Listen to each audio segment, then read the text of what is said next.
Zach Allen. The details of this, in case you missed them, 4 years, $102 million. It carries along with it nearly $70 million guaranteed. There is a $42.8 million signing bonus, and that is the dealio. Notice, first of all, the length of the deal. 4 years.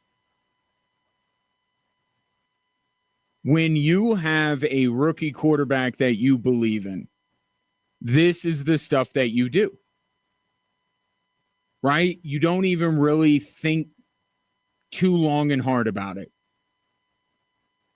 You say, hey, we got, especially with a player like Zach Allen, and I would say Courtland Sutton to a lesser extent, and Nick Bonito is a completely different animal for a variety of reasons, and we'll talk about that shortly.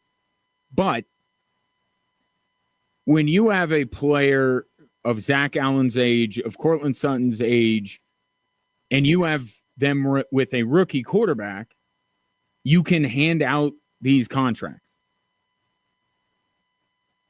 right? And without really even thinking that much about it, because by the time you have to make the big decision that every NFL franchise hopes they will have to make, which is it time to pay our franchise quarterback? Do we have a franchise quarterback? I suppose that's the question. But between now and then, it's like they're playing with funny money. Because as long as they fit these extensions into Bo Nix's rookie deal, it's really not going to cause too many issues. So the 4-year deal for Zach Allen, and look, Bo Nix or no Bo Nix, I think Zach Allen doesn't have another 10 years left in his career, certainly. So he fits great into the Broncos timeline. He's really good now, while they don't have to pay their quarterback.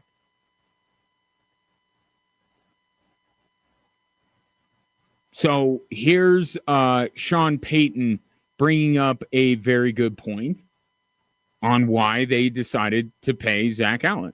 Flexibility across the board, productivity, consistency, stamina, all the things that you're looking for. And, periodically there's a player that comes up and you say to yourself, if we're not willing to pay him, then who are we paying? That point is really interesting. And then in pure Sean Payton fashion, he launches into a big old diatribe about Khalil Mack when he was with the Raiders, and you know how that story ended up. But I think it is a really good point here when we talk about Zach Allen, whether he's deserving of an extension, whether he's, everything that he's being made out to be. Is he a little bit of a byproduct of the system? All these side conversations that we have there. That is an important point to keep in mind, the one that Sean Payton lays out at the end there. They have this money, to my earlier point that I just made about the fact that the Broncos have a quarterback on his rookie deal. If they have this money, why not give it to Zach Allen? Forget about all this other stuff for just a moment. Who are they going to get that's necessarily better than Zach Allen? And when you frame it that way, then the decision for the Broncos to sign Zach Allen is an easy one, especially when it's to the term that I just mentioned, and Zach Allen's Bronco career may be coming to an end at the same time that Bo Nix ends up cashing in, or at least if everything goes according to plan with Bo Nix. Who are they going to pay that's better? Okay, could they get by without Zach Allen? I think to an extent they could. Could they be a top 5 defense instead of potentially number 1? probably you still have Surtain. You will have Benito this year. You drafted Barron and you signed the two 49ers guys, and you go on down the list. The Broncos without Zach Allen, I think, would still be a very good defense. But you have the money right now. While Bo Nix is on a rookie deal, it's not like there's anybody sitting on their couch at home that could do what Zach Allen does better. And he's a perfect fit for Vance Joseph's system. And I said this when Zach Allen signed with the Denver Broncos. He was one of the first signings with Vance Joseph as the defensive coordinator. He had good years under Vance Joseph in Arizona. So when Vance Joseph is crafting his defense and trying to make his defense into what he wants, his first decision, or the first decision of the club, was to bring in Zach Allen. So there's a bevy of reasons why this all works. But there's an additional part of this that I think is important, and this ties in directly to what happened with the last contract extension, that being Courtland Sutton's. Here's Sean Payton on that. It's a credit to both sides. You know, there's a lot that goes into it. He's excited, and I think the players genuinely are excited for him when they see that something like that happens. So that's a good thing for the Broncos. The culture. Zach Allen, in many ways, may be the defensive version of Courtland Sutton in this respect. If you lose him, would it take a toll on the locker room? And conversely, if you take care of a guy like that, does it have a positive impact on the locker room? It does. And we can say, look, anytime anyone gets extended by a team, it has a positive impact. It makes everybody feel good. Hey, one of my teammates got paid. But there are certain players that carries a little bit more weight with. And it's because of their leadership. It's because of the teammates that they are, maybe even before their productivity. Because I think, you know, for many NFL players, the belief is, look, if I ball out, I'm going to get paid one way or another. I might have to request trades. I might have to, you know, hold out. I may have to do some things, but eventually, whether it's with this team or a different team, I'm going to get paid if I am really good at what I do. But if you're not, you know, that if you're not TJ Watt, if you're not Micah Parsons or I shouldn't put Terry McLaurin, Micah Parsons, TJ Watt, a Jamar Chase, many of these quarterbacks, if you're not one of them, then I think the reality is, yeah, I may not have a job. So when somebody like Zach Allen, and he was incredibly productive, don't get me wrong. I mean, 61 tackles, 15 tackles for loss, hit the quarterback 40 times, 8.5 sacks. Like, the dude played well. But he's not TJ Watt. He's not Micah Parsons. He's not that upper echelon of defensive player. So when you're not that, and Courtland Sutton would be even more so that way on the offensive side, when you're not that kind of a guy, then I guess the way I would put it is it feels better that a guy like that is taken care of. You know, you don't have to pay the guy. Right? You don't have to pay Courtland Sutton. It makes sense to pay Courtland Sutton. You don't have to. It makes sense to pay Zach Allen. You don't have to. And the Broncos for a long time had a reputation of when they were kind of on the fence with those kind of guys, they didn't pay them. And with some of these signings, they have started to, and think about too, we're not that far removed from the whole Russell Wilson thing, which despite the way you may feel or I may feel about that decision, it didn't go over well across the league. And we're not that far removed from it. And here's the Denver Broncos basically spending money in free agency and also keeping their players, taking care of their players. And that stuff goes a long way. It perpetuates itself, right? If the Denver Broncos have a reputation of taking care of their guys, if you show up, if you contribute and you're a good teammate, they'll take care of you. And the Broncos have accomplished that goal as well with both the Courtland Sutton and the Zach Allen signing. So the morale of the team is also part of this too. To see another guy getting taken care of. And Zach Allen himself knows how important that culture is and believes that there is a very good culture right now with the Denver Broncos. That's all about the culture here. I think that's why you kind of see how, Courtland, myself, everything's kind of being handled right now is because of what we believe in this team and believe in this organization. And, it really is a blessing to be part of the Denver Broncos organization, be living in Denver. And, I'm just highly blessed. And, it's a great day. And that's also kind of the last piece here. Both Courtland Sutton and Zach Allen intimated the same thing. Now, things have gone better since Zach Allen has arrived. He hasn't gone through some of the dark days like Courtland Sutton has. But they also want to see this thing through. And not, have to look elsewhere for gainful employment. And it's not that somebody wouldn't pick up Zach Allen. It's not that somebody wouldn't pick up Courtland Sutton. They still have enough to give that they would be picked up somewhere, but they want to be in Denver. And far too often we frame it as, do the Broncos want them?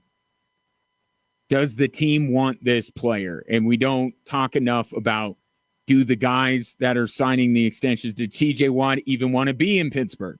Does Zach Allen want to be in Denver? Does Courtland Sutton want to be in Denver? They both want to be in Denver. Denver wants them to be in Denver. And it in turn makes other people want to be in Denver, if that makes sense. So Zach Allen, 4 years, $102 million. He and Courtland Sutton have been extended. Next up is Nick Bonito. Why don't we'll just get into that right now. Here's Sean Payton on the order of operations when it comes to these extensions. Nick, for instance, is in the midst of a transition, and so Courtland appeared to be the one. You don't know how it's going to unfold, but Courtland appeared to be the one that was going to happen maybe a little earlier. And so the work will always continue. And what I appreciate most is these guys were here practicing. There was none of the noise and potential distractions that can take place. The beginning and the end of that are what I want to hit on. Let's start with the end of that. I know what we talked about last week when it comes to Micah Parsons and Terry McLaurin. That right there is whether Sean Payton meant to or not. Although it's Sean Payton, so I think there's a rhyme and a reason for it. There's not just him. He's never just answering something. You ever notice that? The guy thinks through what he's going to say, and he has a purpose, which will play into another story today about what he said to Yahoo Sports. But if you were dreaming up a scenario in which Terry McLaurin and or Micah Parsons are in Denver, Sean Payton just put the kibosh on it.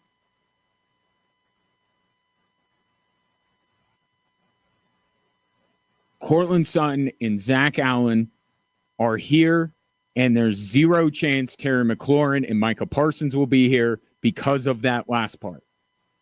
Sean Payton does not want the distraction of Terry McLaurin voicing his displeasure, of Micah Parsons posting on social media, of both Terry McLaurin and Micah Parsons requesting trades. He didn't want that stuff.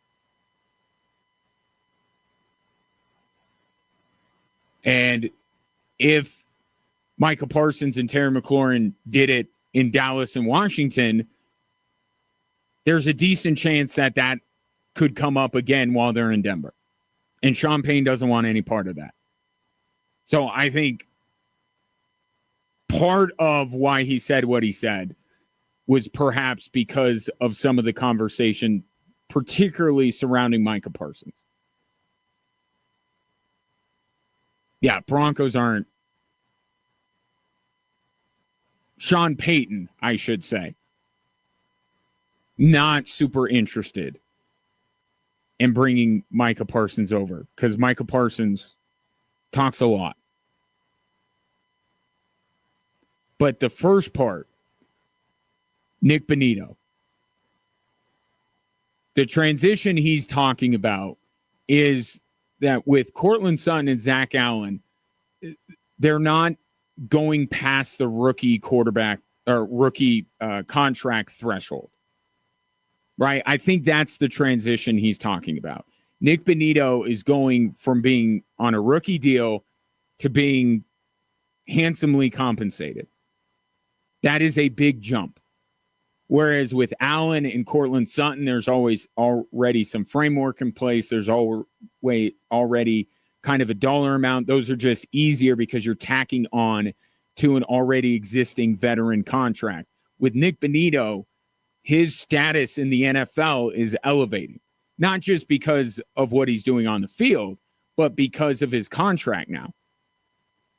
What he's making is no longer slotted. It's no longer, well, you have to take this because that's what a second-round pick gets at that pick when the Broncos took him.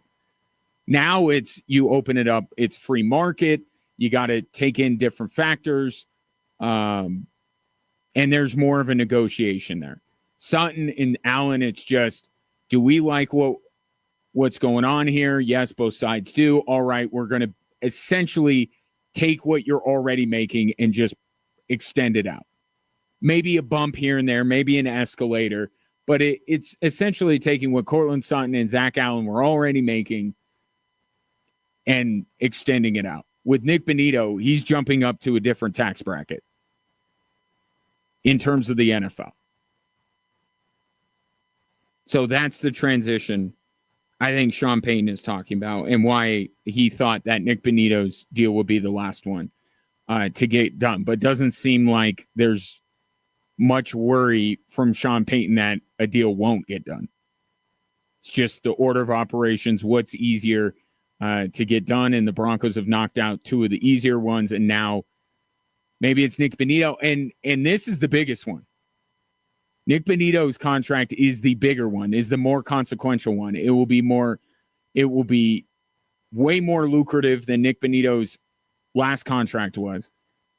He's playing a premium position, and all the other stuff about, 1 year sample size and all this kind of stuff will come into it. Nick Bonitto's is the more fascinating one, is the more complicated one, and is the more consequential one, I think, when it comes to the Denver Broncos. But they're doing that one last. 719-247-1313. Take your thoughts on Zach Allen extending for 4 years. He will be in Denver. A little bit later, I'll tell you what Sean Payton told his buddies in the national media regarding the chances of the Denver Broncos this season. But coming up next, Luka has signed on the dotted line. So now we're back to if anybody's going, if it's either Luka or Jokic who are going to jump ship, well, clearly it's Nikola Jokic, right? Not so fast. We'll talk about it next here on Extra Sports 1300.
Some good news and some not so good news over the weekend. If you are a fan of Colorado teams, the good news is Zach Allen has been extended for 4 years.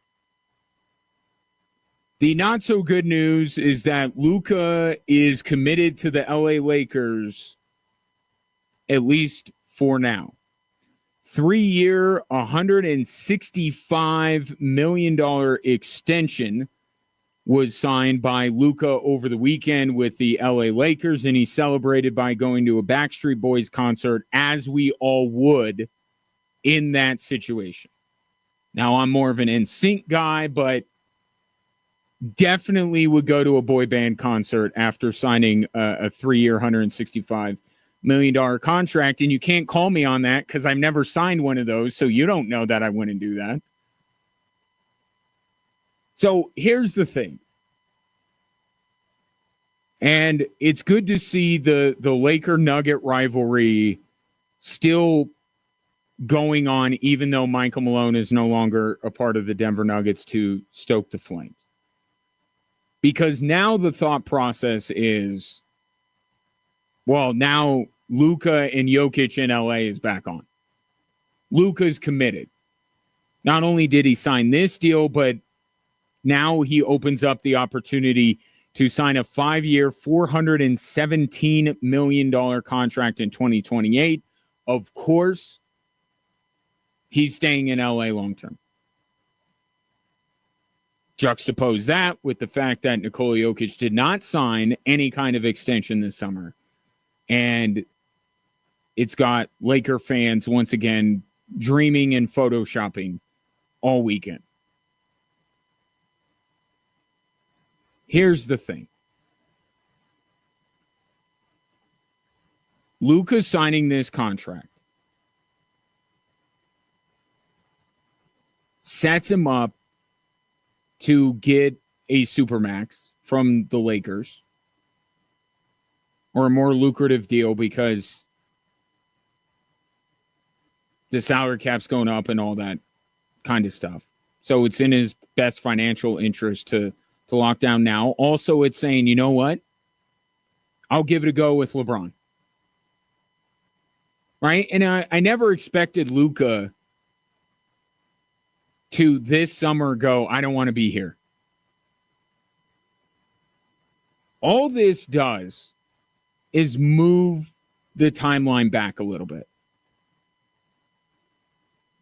And I will give Laker fans the benefit of the doubt that they are not extending to Nuggets fans.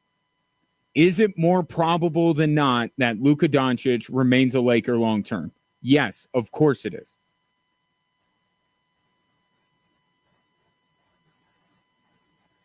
It is. They have new ownership coming in, which will buy Luka a lot of goodies. With him on almost any NBA team, they're going to be good. So this isn't about the Lakers being an awful basketball team. With Luka, even without LeBron, they're going to be good.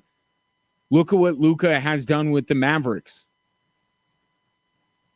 When you're one of the top 5 players in the world, any team you play for is going to be at least decent. LA is a great place to live if you are young and wealthy. So, yeah, I think that there are a lot of reasons to think that Luka is going to remain with the Lakers long term. But how about that gets looked at both ways? Because what Nikola Jokic did or did not do this summer is precisely for the same reason that Luka is signing this deal. And Josh Kroenke intimated this. We didn't know at the time. There were so many things that Josh Kroenke said in his series of press conferences that he had in the wake of firing Michael Malone and after the season was over and before they brought in their new general managers and named David Allen the head coach, all this kind of stuff, where you look back and you go, oh, this is what Josh Kroenke was talking about. He didn't do a great job of clearly communicating all of this at the time, and he left himself open to a fair amount of criticism, as you well know. But now we're kind of going back, and Josh Kroenke said, look, we're going to be completely transparent with Nikola Jokic and lay this all out there. And he has to decide what's best for his family. Not being super clear with us what that means, but also doing it at a time where tensions were a little bit high around the Denver Nuggets. Right? Why would you be so vague in your attack plan for getting Nikola Jokic to stay with the Denver Nuggets long term? You're being clear with him, you're not being as clear with us. And you're saying it at a time where a lot of people were questioning the direction of this basketball team. But now that things have settled down a little bit, you look back and you go, oh, it's because Nikola Jokic can make so much more money from the Denver Nuggets if he waits. It's virtually the same thing as the Luka part of this. Right? Jokic is on this continuum where he's always been with the Nuggets. Right? Luka's on a new team. He's got to kind of reset things a little bit in terms of his contract.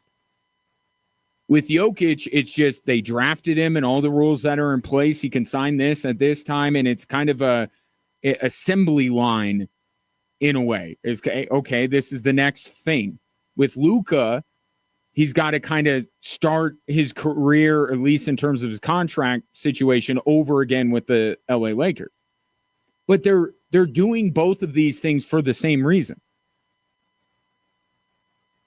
Luka is signing a 3-year deal so he could be in line for a massive 5-year deal in 2028. Nikola Jokic is not signing an extension now so he can sign an extension a year from now and make a ton more money. It's the same thought process. They're both making their decisions in order to set themselves up to get more money. That's all this is. This isn't necessarily that Luka is 1,000% more committed to the Lakers than Nikola Jokic is to the Denver Nuggets. I think they both are content where they are right now. But let me ask this. And this is our question of the day. What is more likely? Luka joins up with Nikola Jokic in Denver, or Jokic goes to LA? And the answer to that, and we didn't put none or neither because that's probably where it is right now. But we didn't put neither. If you ask me which one is more likely, it's still Luka joining Jokic in Denver. And I have 2 reasons for this. Reason 1 is because there is a longer track record of the Los Angeles Lakers not doing a good job of building their roster. Rob Pelinka has not accomplished anything that either Clutch Sports or Nico Harrison delivered to him on a silver platter. LeBron chose to come to the Lakers. That was his decision and his decision alone. He wasn't convinced. He wanted to go there. They landed Anthony Davis because Clutch Sports perpetrated a coup on the New Orleans Pelicans and forced him to LA. Luka Doncic is in LA, not because of Ron Pelinka, but because of Nico Harrison's buffoonery. In one offseason, I would argue that Ben Wallace, as some people are calling the combination of Ben Tenzer and John Wallace, have done more to effectively improve the Nuggets' chances of winning a title than Rob Pelinka has done in far more time in LA. So if you're asking me a confidence level in terms of which organization there will be more confidence in, let's say in 3 years in 2028, I think not that one offseason, because Calvin Booth, we all loved him after one offseason. I'm not saying that Tenzer and Wallace, their job is done. But right now, power rankings, Nuggets front office, higher up than Lakers front office. So there's one reason. Reason two is actually, I think, the stronger reason. There's been more talk lately about how much Jokic cares or does not care. Right? DeMarcus Cousins saying that Nikola Jokic told him he thought about retirement before he signed his last major extension. So think to yourself this. If Nikola Jokic, if we can agree he doesn't take his job in the NBA, how should I put this? Because he does take his job very seriously. Does he care about everything ring culture?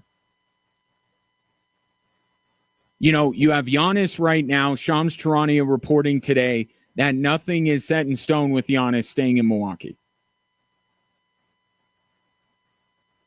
Right? So now that old storyline is being drummed up. Now that LeBron's opted in and Luka's signed the contract, now they're back on to Giannis. Giannis wants to know where he is best suited to win a title. And I think that Nikola Jokic would very much only like to compete for titles from here on out. But does he care enough about it? Understanding that the Nuggets, if last year was like the lowest of the low points, the way they were trending with Michael Malone, and they still left many people with a good feeling, having taken OKC to 7 games. Okay, so let's say the bottom doesn't drop out with the Denver Nuggets. Maybe they're a title contender. Maybe they're last on that list of title contenders. They're somewhere in the mix, in the general vicinity of being a title contender.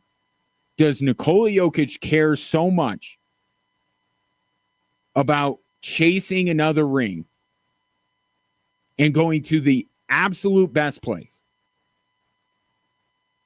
to win a ring while uprooting his family and going to a market where the spotlight is going to be brighter, where more people are going to cover his games?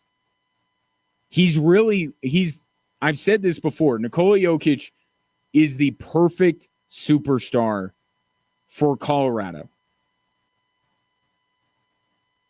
Because so often we try, and we do this on Jokic's behalf. We fight for him with the national media, right? We say he needs to be talked about more. He needs to be spotlighted more. He didn't want to be. Nikola Jokic doesn't want to be spotlighted more. He's good.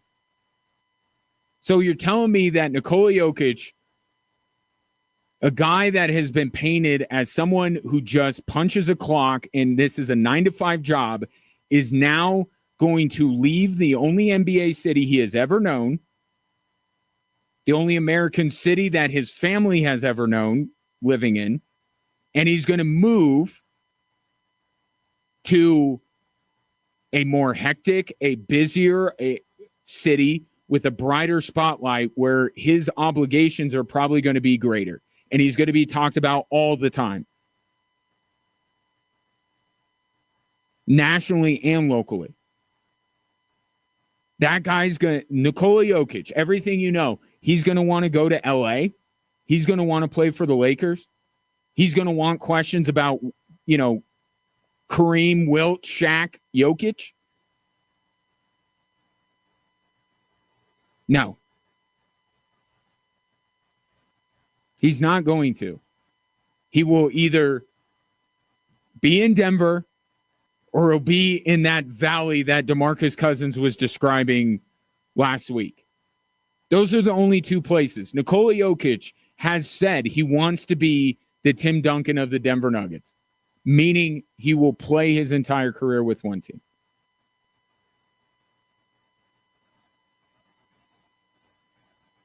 He doesn't care about ring culture. He doesn't care about fame. He doesn't care about all of these things that would draw him to LA. And him staying in Denver right now gives him a better chance to win a title, if we're talking about his best chance, than the Lakers are currently constructed. You can make an argument that if Jokic goes to LA, maybe they have a better chance because they decimate Denver in the meantime. But he's already closer. He's ahead of where Luka is. Luka's team has further to go. So unless the bottom falls out, Jokic could sit and say, you know what? I got a better shot in going to LA with him and Luka. Okay, would that decimate Denver so Denver would no longer be a threat to win a championship? Absolutely. Could you say unequivocally that just Luka and Jokic, regardless of what's around them, would be the title favorites? And I don't even want to juxtapose it to anybody. It could be OKC. It could be the Boston Celtics. Who knows?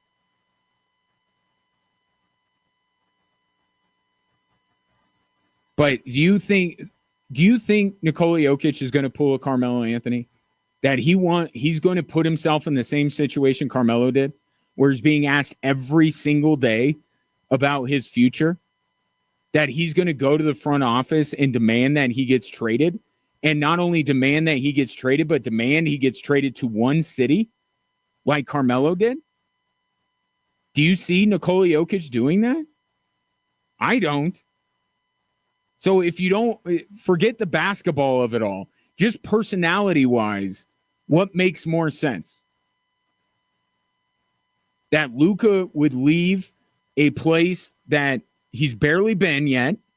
We don't even know how this is going to play out, but he's barely been there. He has no great loyalty to LA. Is it more likely that he goes to Denver or that Nikola Jokic leaves the only NBA city he's ever known with all that comes along with that to join Luka in LA? I think it's an easy answer. I think it is more likely, if one or the other were to happen, it is far more likely that Luka still ends up in Denver than Jokic going to LA. I'll take your thoughts on that. 719-247-1313. More Drive Time Sports after this.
Our question of the day on our social media platforms at Extra Sports 1300 X.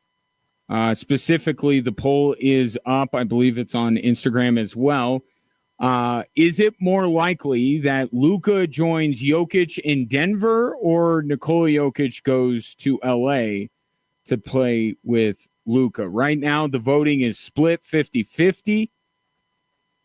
I am of the mind that it is more likely still, even with this extension that Luka signed, that it is more likely that Luka would end up in Denver versus the other way around. And I'll take your thoughts on it. 719-247-1313. Speaking of the text line question about the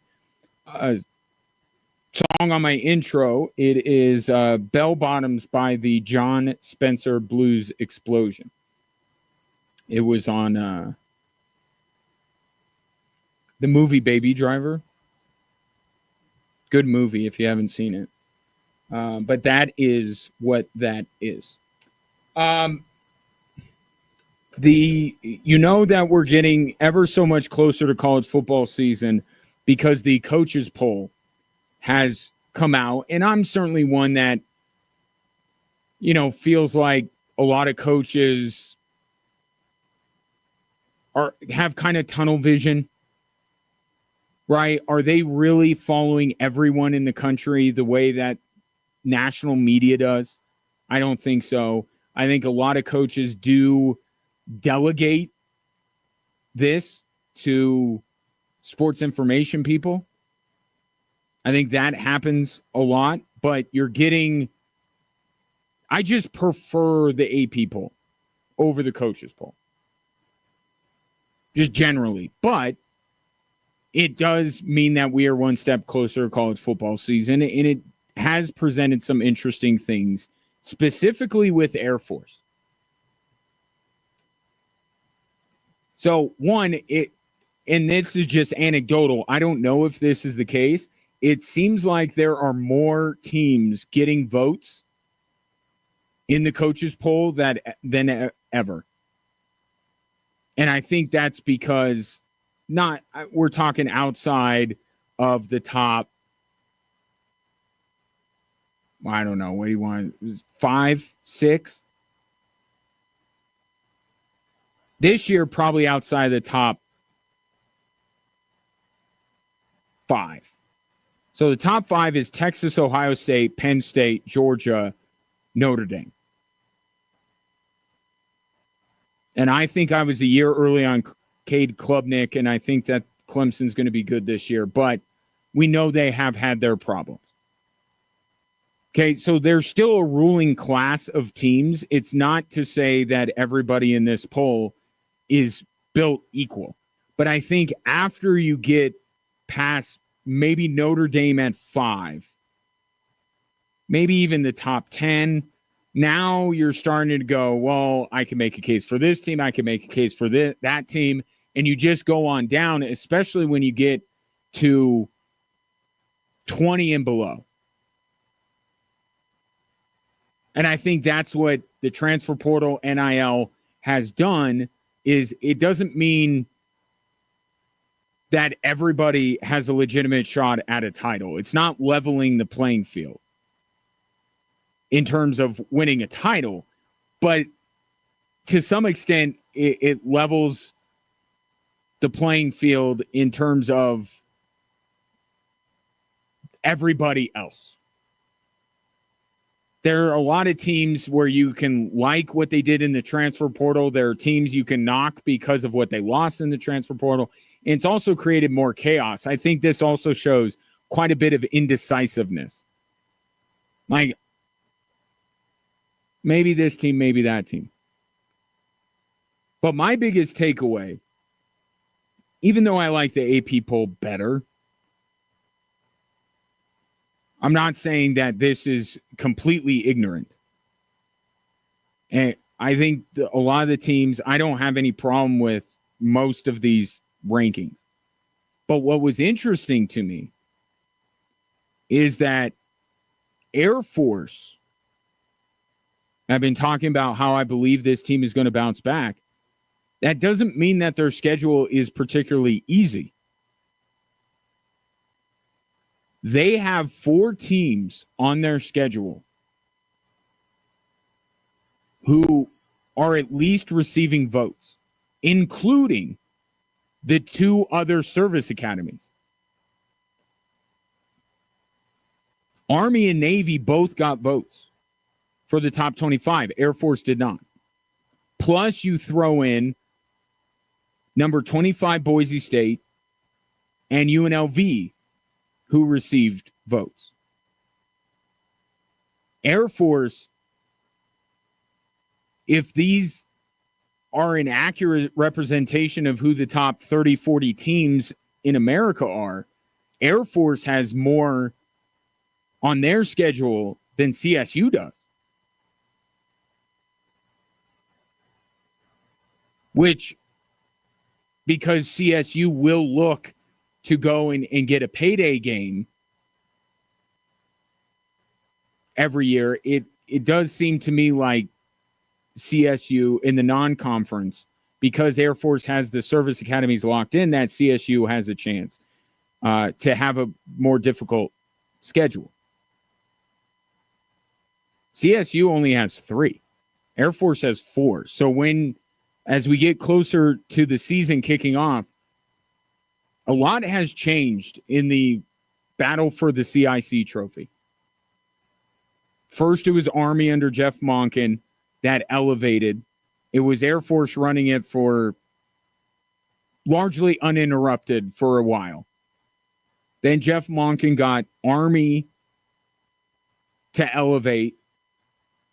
And now even that's happening in Annapolis.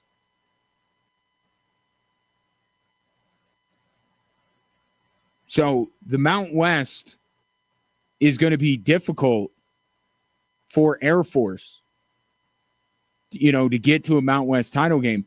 It might be just as difficult for them to win the CIC trophy.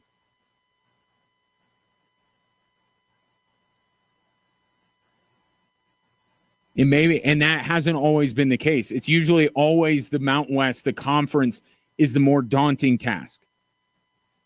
But the way that Navy and Army have built themselves up,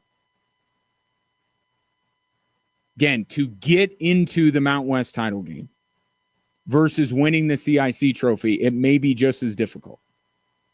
Certainly spice things up, though, with Navy and Army this season, given that really all 3 have gotten quite a bit of praise, right? Navy and Army receiving votes in the coaches poll, Air Force at least being very much agreed upon that they're going to be better than they were a year ago.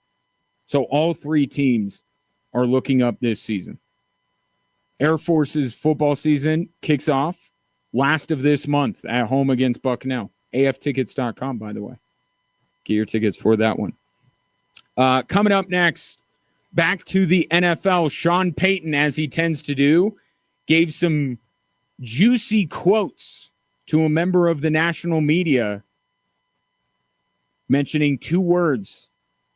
One starts with an S and the other starts with a B.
Welcome in Drive Time Sports on this Monday. Appreciate you consuming the show in one of the many ways that you can on a daily basis, whether you're listening on air, online, or through the app, or you're watching the show on social media at XTRA Sports 1300. You could leave a comment, an opinion, on said social media platforms, Facebook, Twitter, Instagram, YouTube. Or you could do it the older-fashioned way. Call in, text in, 719-247-1313. I am here for all of it. Our question of the day, what's more likely? That Luka ends up in Denver playing with Nikola Jokic after signing a 3-year, $145 million extension with the Lakers, or Nikola Jokic ends up in LA. No statute of limitations at any point in the career that either of those gentlemen have left in it. What's more likely? Take your thoughts on that, or you can vote on our poll on Twitter. Sean Payton, he's fascinating, isn't he? So last week, he's chastising I assume local reporter about his stupid internet shows are ruining everything. And then he turns around and gives some juicy quotes to Charles Robinson of Yahoo Sports. But that's how we know Sean Payton to be. He is very much about the national media. Diana Rossini, Chase Daniel, Colin Cowherd, Charles Robinson. He has his favorites, and they are the ones who put out a lot of the stuff that he says. Nothing wrong with it. I mean, it'd be nice if the dynamic wasn't so different, that he wasn't so callous towards the local media and was willing to, once in a while, drop a gem like, I've been a part of 6 teams that had a chance to win a Super Bowl. I think this is the 7th. It'd be nice. But at the end of the day, it's out there. Do you, as a consumer, really care whether it's coming from Yahoo or The Athletic with Diana Rossini or Mike Kliss of 9 News in Denver? Probably not. But it's for people, media types like me, and I'm like, wow, he really doesn't love to speak with the local media. But when Kay Adams or Charles Robinson show up, he is. So remember when he did when he said the thing about Hackett? He said, I had a couple of lattes and ran my mouth off. Like, that's what happens when he's with the national media. Anyway, so he said what I just said he said. The short-term goal is winning the division, but this is a team capable of winning the Super Bowl. I've coached 6 teams that I thought could win the Super Bowl. Some went to championship games, some to the playoffs. This is my 7th team that I think has that.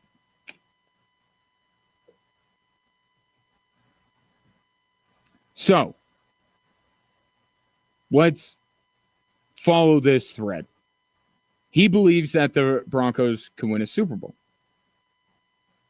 And there are some things in place that the Broncos have that Super Bowl winning teams have. They have an elite defense.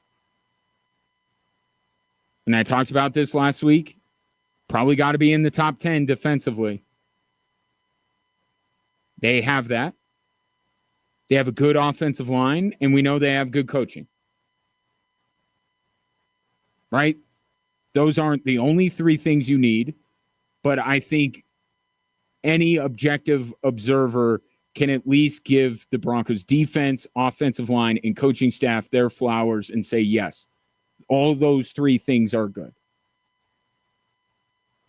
Add those 3 things up, probably not enough.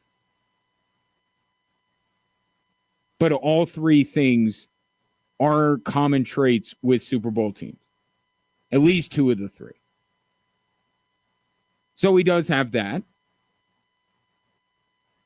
So you can understand why he's saying such things. And I think the psychology behind this is, look, you're not going to do anything if you don't set that as a goal. And saying it publicly makes you, like you do this with, I know New Year's resolutions we don't stick with, but part of it is you say it to somebody. My New Year's resolution is this. You say it to a family member or a close friend with the idea that you have put yourself out there. And it leads to more accountability. It leads to some pressure, but a good kind of pressure. Maybe you believe in speaking things into existence. Either way, you got to put it out there. If you are going to win a Super Bowl, you got to be able to talk about it. You got to be able to say, yeah, I think we can do this. Not the goal is to win a Super Bowl, not that's why we're all here. Like, we get that kind of stuff. But like saying this year, this iteration of this team is capable. We have what it takes. And I think it's not Sean Payton having to push himself. I think it's something that he's putting out there to push his players. And you've heard this as a common theme throughout training camp. Like, these guys are embracing that. Adam Troutman last week talking about how this team is ready for that level of expectation. It's not too big for them. But I think this is an accountability booster for the Denver Broncos players. You know, if there's a practice that's not up to snuff, well, remember, I told everyone that you guys could win a Super Bowl. I think Payton behind closed doors will continue to go back to this as a motivating tactic.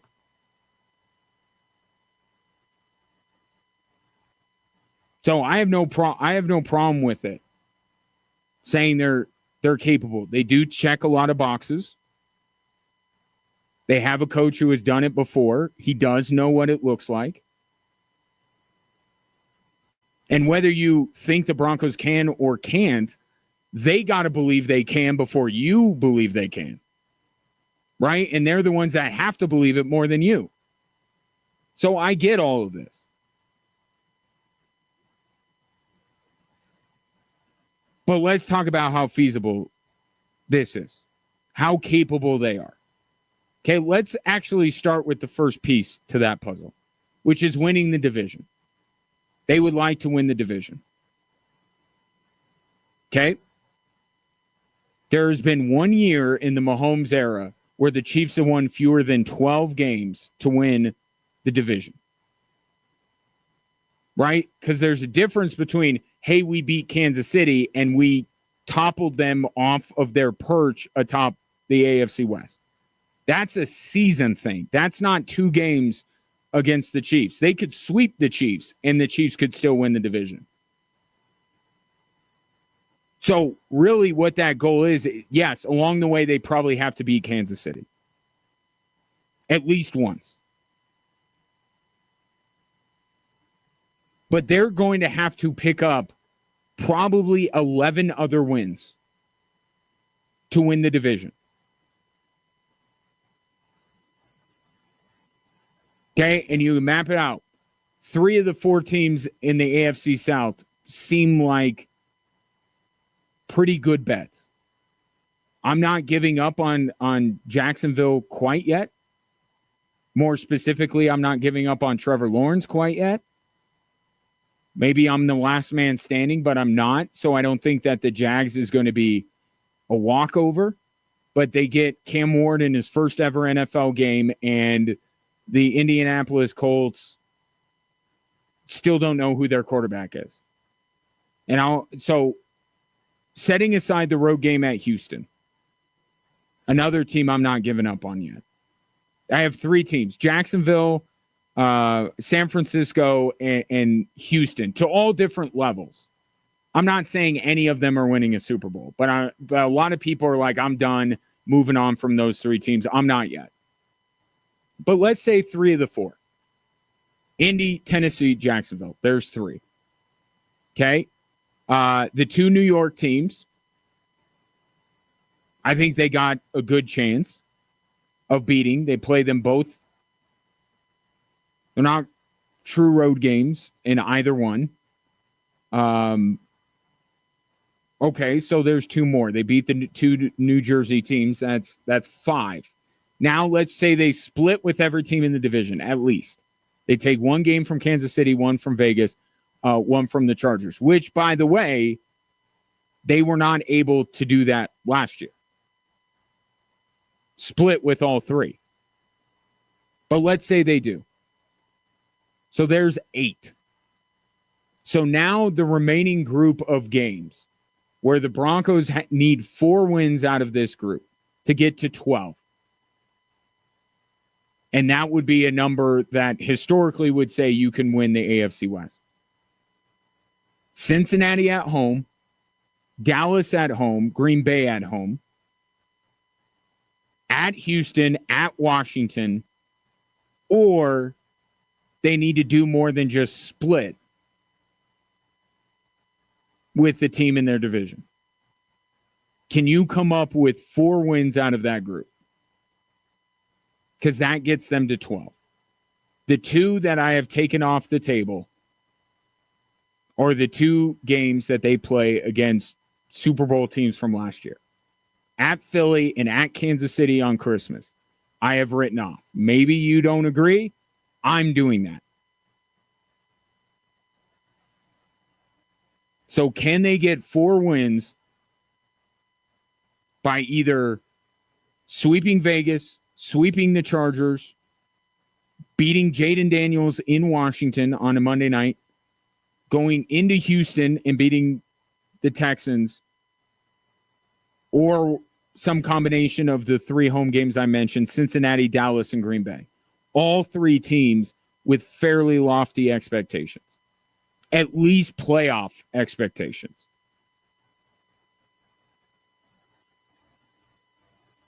None of those games I just mentioned are foregone conclusions. But if you can get 4 wins there, that's the 12. That checks the division off. Now your first playoff game is going to be against a lesser opponent, and it will be in Denver. Okay, no going to Buffalo or Arrowhead for the first playoff game. And then, and who knows, you that may be enough wins to get a bye. Maybe you're the top seed in the conference. And now 1 game and here you are on the verge of going to an AFC championship. So you can disagree with what Sean Payton is saying, but you understand the thought process, right? You can look at the schedule and say, at least you understand why Sean Payton thinks they can win the division. You can understand why Sean Payton thinks they have some of the ingredients to make them a Super Bowl contender. And you can understand the utility, the purpose of putting it into the world through Charles Robinson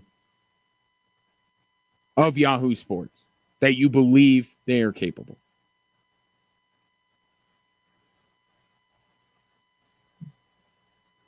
But here's the thing. This isn't Joe Namath. Okay? Sean Payton is not calling his shot.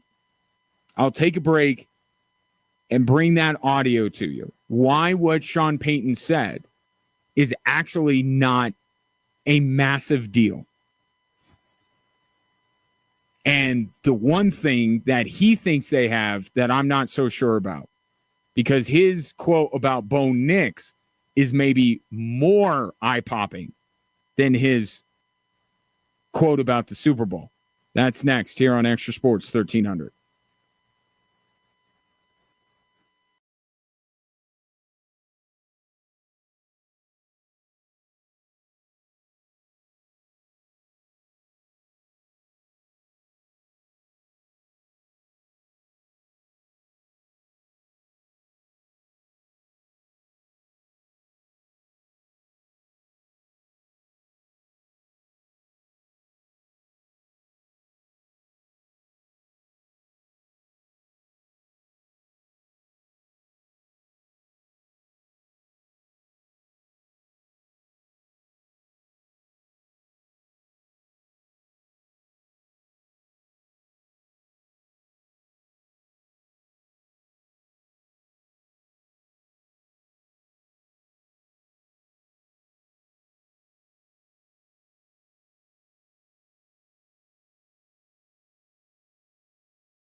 Sean Payton talking Super Bowl. That's been the big story at Broncos training camp.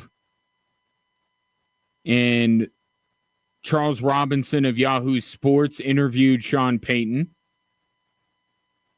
and said the short-term goal is winning the division, but this is a team capable of winning the Super Bowl.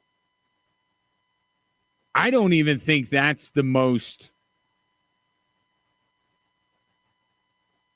the most eye-popping thing that he said to Charles Robinson.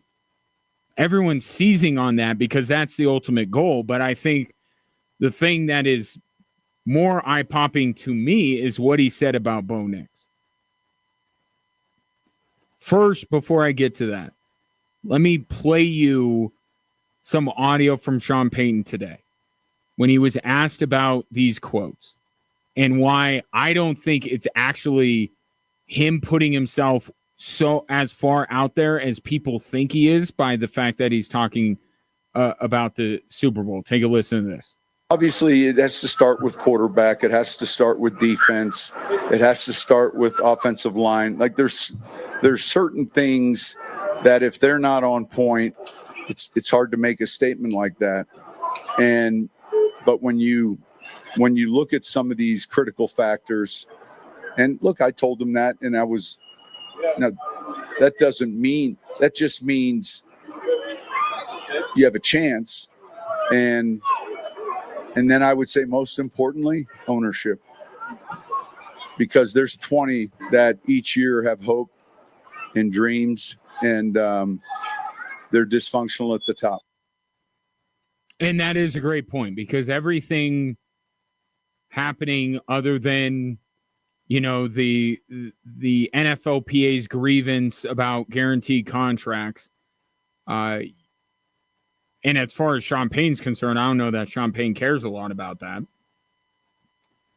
But the ownership does seem in lockstep with Sean Payton, and it seems willing to give him whatever he needs in order to be successful. And there are other organizations that are in disarray. The Broncos were not that long ago in that kind of disarray. So I think he makes a valid point there at the end. But did you catch kind of the middle of that? Here's essentially why he's not being super risky by putting this out there. He didn't say they're winning one. He said they're capable of winning one. And I just went through in the last segment, like, you can see where he's getting this from. Whether you believe it or not, you could put yourself in his mind and understand why he's saying the things he's saying. Right? Defense, offensive line, coaching, you do the math with the schedule. Like, I understand why Sean Payton's saying that. But I also understand why Sean Payton's saying this because he knows he's not guaranteeing anything. You notice that in there? Because let's say, and this was the whole thing last year when he said after the Buffalo game that they felt good about advancing if they had gotten past Buffalo, right? And kind of taking that, laying the groundwork for everything that he said now, like we're going after Kansas City. Okay, but you ran into Buffalo. Like that's easy for you to say when there was virtually no chance you were going to get by Buffalo to get to Kansas City. So this is where Sean Payton is leaving himself some wiggle room. If at any point, like the division thing, he put out there, but that's in the grand scheme of things, that's small potatoes. I don't know that a lot of people nationally are going to hold his feet to the fire. If Kansas City wins the division again, it will be, Mahomes and company, they're back. Their demise was greatly exaggerated, yada, yada, yada. Locally, you'll care. But Sean Payton has shown he doesn't very much care about the local perspective of his team. He cares about the national one. So the division thing is kind of separate. But he's basically saying, and you look at the AFC, maybe not Kansas City because he's put himself out there as far as Kansas City goes. But if they run into Buffalo or Baltimore and lose, he could still say we were capable of winning a championship. We lost to two other capable teams of winning a championship. He could even say it without some of this other stuff. He could say that about Kansas City. What the Broncos can't have, the thing that would make this age like spoiled milk is if they miss the playoffs entirely or they get bounced by someone that's not Buffalo, Baltimore, and to a lesser extent, Kansas City. If they go up against, I don't know, Houston and lose, I don't know that Sean Payton can sit back and say, well, we lost to another championship caliber team, because Houston's not a championship caliber team. Kansas City is, Baltimore is, Buffalo is. It's those three teams out of the ruling class of the AFC. If they lose to anybody but those three, then these quotes look bad. But if they go into Buffalo and lose, well, Buffalo's a Super Bowl winning team. They're capable. We're all capable. And they beat us. So I don't think he's putting himself or this team out as far on a limb as people are making it sound. There's still some wiggle room in here. There's a type of loss, a type of way that the season goes down, like the texture that texts in, yeah, the Broncos are going 8-9. 8-9, these quotes will be back. Because 8-9 teams aren't capable of winning a Super Bowl.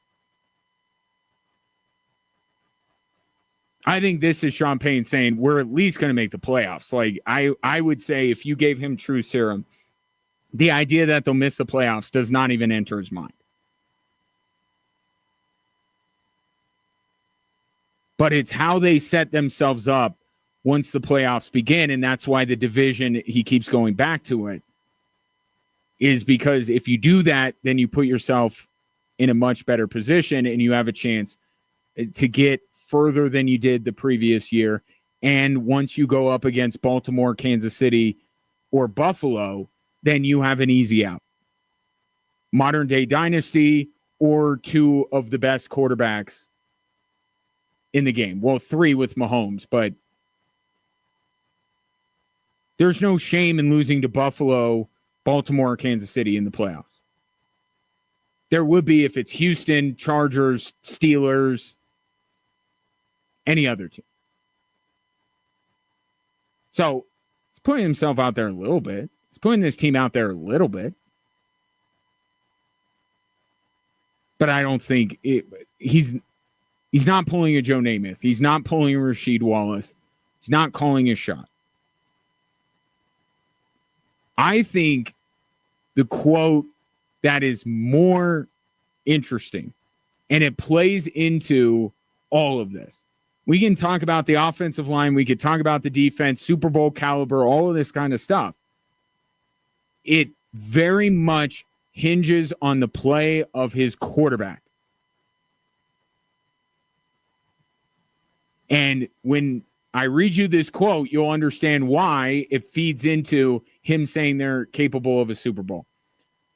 About Bo Nix, quote, he's going to be one of the top 4 or 5 quarterbacks in the league the next 2 years.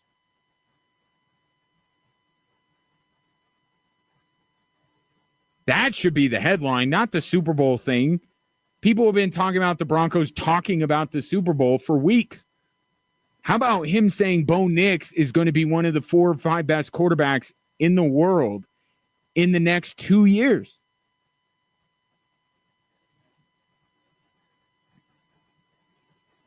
If he's going to be that, then yes, they're capable of winning a Super Bowl, because it has shown, especially if you're on the AFC side of the bracket, you better have one of the 4 or 5 best quarterbacks in the league. In fact, you better have the best quarterback in the league. That's what the AFC has been. The NFC has been a little bit of a mixed bag. Jalen Hurts is not even close to one of the top 5 quarterbacks. Stafford, I think, is pretty close. And we've seen, the 49ers get there. So the NFC is a little bit of a different story. In the AFC, you better have one of the top 4 or 5 quarterbacks. Right? Because who are the only teams we're talking about? And from a national standpoint of winning the Super Bowl.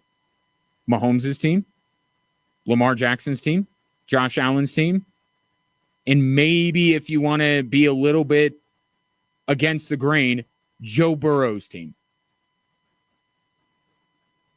Right? That's what world in the AFC has been.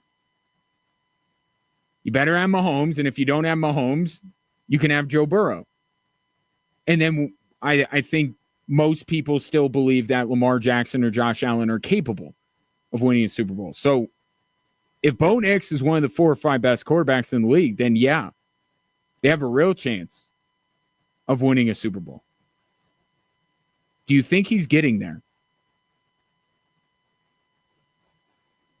Because notice he said 4 or 5. I think Sean Payton is leaving room. He's like, I'm not putting him against Mahomes. I'm not putting him against Lamar. I'm not putting him against Josh Allen. And he's hedging his bet a little bit to even say that Bo Nix may not be better than Joe Burrow. Again, you have to look at it through the lens of a guy who is very aware of what the national commentary is across the league. He was in that world. He pals around with people in that world. He consumes that world. He knows that we're all saying there's really only 4 quarterbacks that we need to talk about, and everyone else is interchangeable. And you can have your discussion about Jalen Hurts versus Justin Herbert and all of this kind of stuff, but you better leave Burrow, Lamar, Allen, and Mahomes alone. So this is even him saying he's definitely not going to be better than Mahomes or Lamar or Allen, and he may not even be better than Burrow, but the next guy up could be Bo Nix. Do you believe that? Because I'll tell you 2 guys that are very close to the Broncos' orbit that I know you think a lot about, that he has to be better than both of them. Jaden Daniels and Justin Herbert. And that's just 2. I put Bo Nix right now, he's like 13th to 15th best quarterback in the league. So there are other guys he has to jump over, but I'll just give you 2 that you are very familiar with, and we've been talking a lot about them, right? Justin Herbert's in your division. You're not going to be one of the 4 or 5 best quarterbacks in the league if you're 3rd in your own division. And then the guy that's in the same class as him, Jaden Daniels.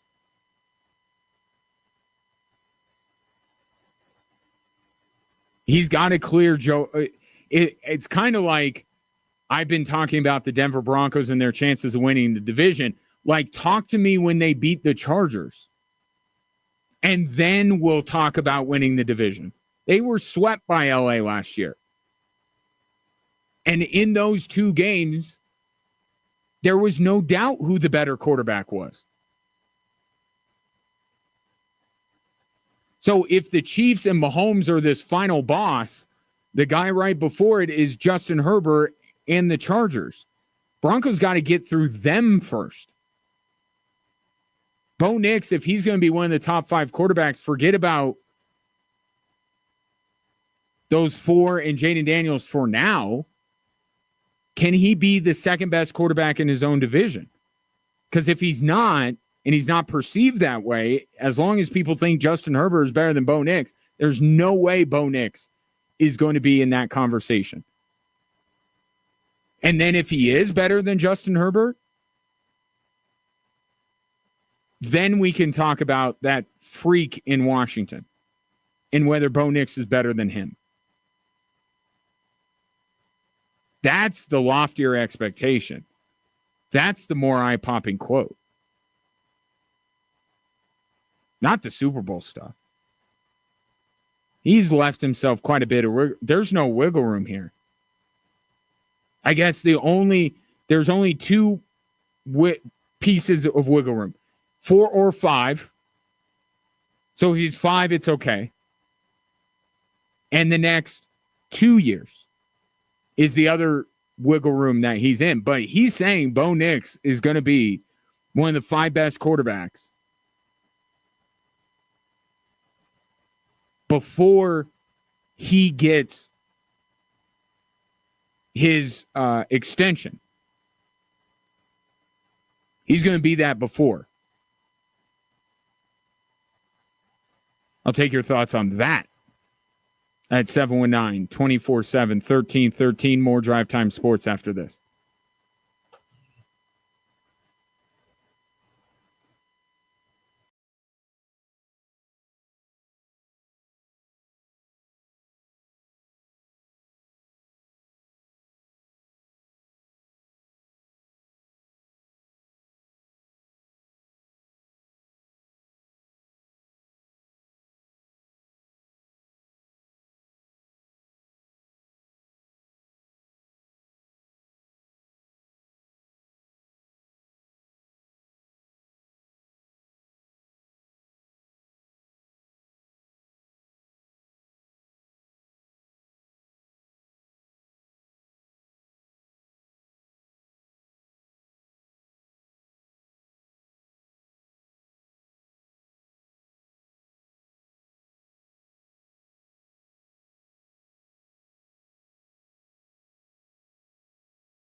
Sean Payton says in the next 2 years, Bo Nix will be one of the 4 or 5 best quarterbacks in the National Football League. Do you agree? 719-24-7, 1313. Couple of texts from Brett. First, the freak in Washington. I called Jaden Daniels a freak, and I mean that as a term of endearment. Just for people who don't normally tune into the show and just find it, wait, he called Jaden, like in a good way. Jaden Daniels is a freak. Brett says the freak in Washington might already be better than Patrick Mahomes. I wanted you to hear it from me. Okay. Noted. I will not be surprised if by the end of the year, when Jaden Daniels is better than Mahomes, I'll say, Brett told me, Brett warned me. I disagree. He's not, but at least you lay the groundwork. So I won't be totally shocked if Jaden Daniels is better than Patrick Mahomes this year.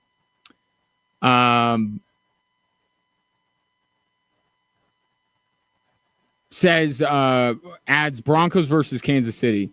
Offensive line goes to Denver. Defensive line goes to Denver. And I know Kansas City has Chris Jones. Also George Karlaftis. Don't forget about him. Linebackers, toss-up, defensive backfield, absolutely no comparison. It goes to Denver. Running back, maybe an even match, but might go to Denver. Wide receiver, toss-up, or maybe Kansas City. Quarterback, definitely Kansas City seems a bit more even than it was a few years back. And that, Brett, I cannot deny. The work that the Broncos have done has closed the gap between them and Kansas City, because I used to say this, before Sean Payton arrived. Divisional games are usually close. If you get blown out in your own division, you're a terrible football team. Okay, those are the teams you play twice a year. You know more about them than any other team.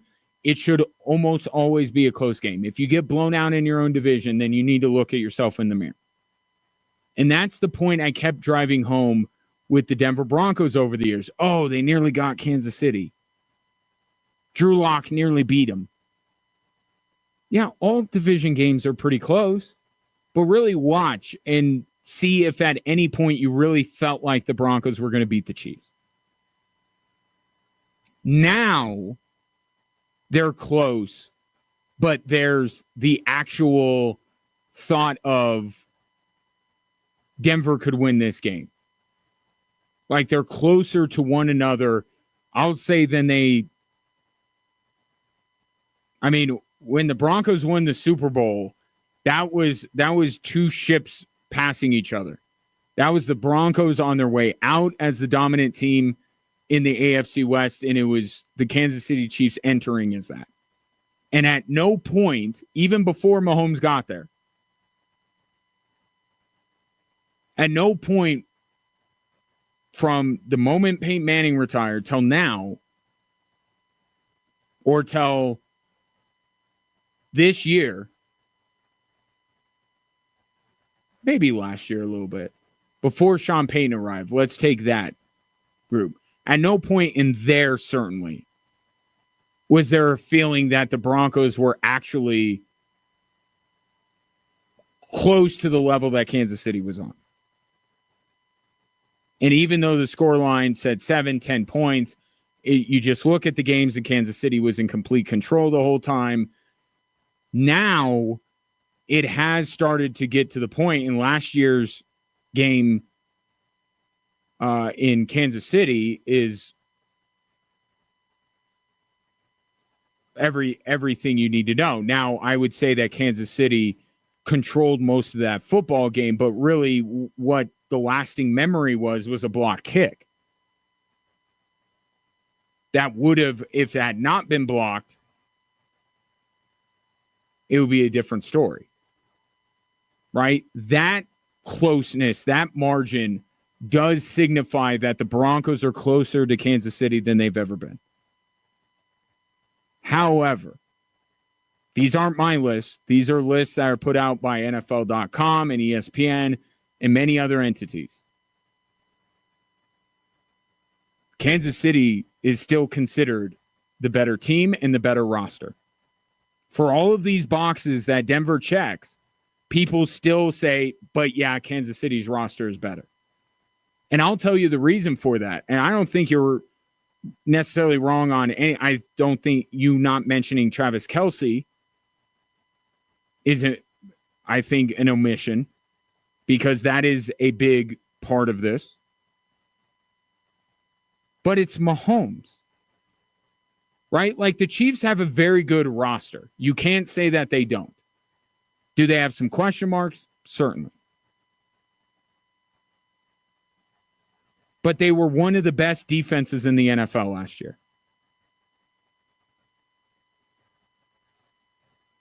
Maybe Denver has a better defense, but Kansas City's is a very good defense as well. Offensive line, I would say, goes to the Broncos, although I do think Kansas City's offensive line is going to be improved. Neither team really has a good running back room. Concede that. Wide receivers, again, I would probably I would go Kansas City, but it's not a hill I'm willing to die on. But I think I would go Kansas City.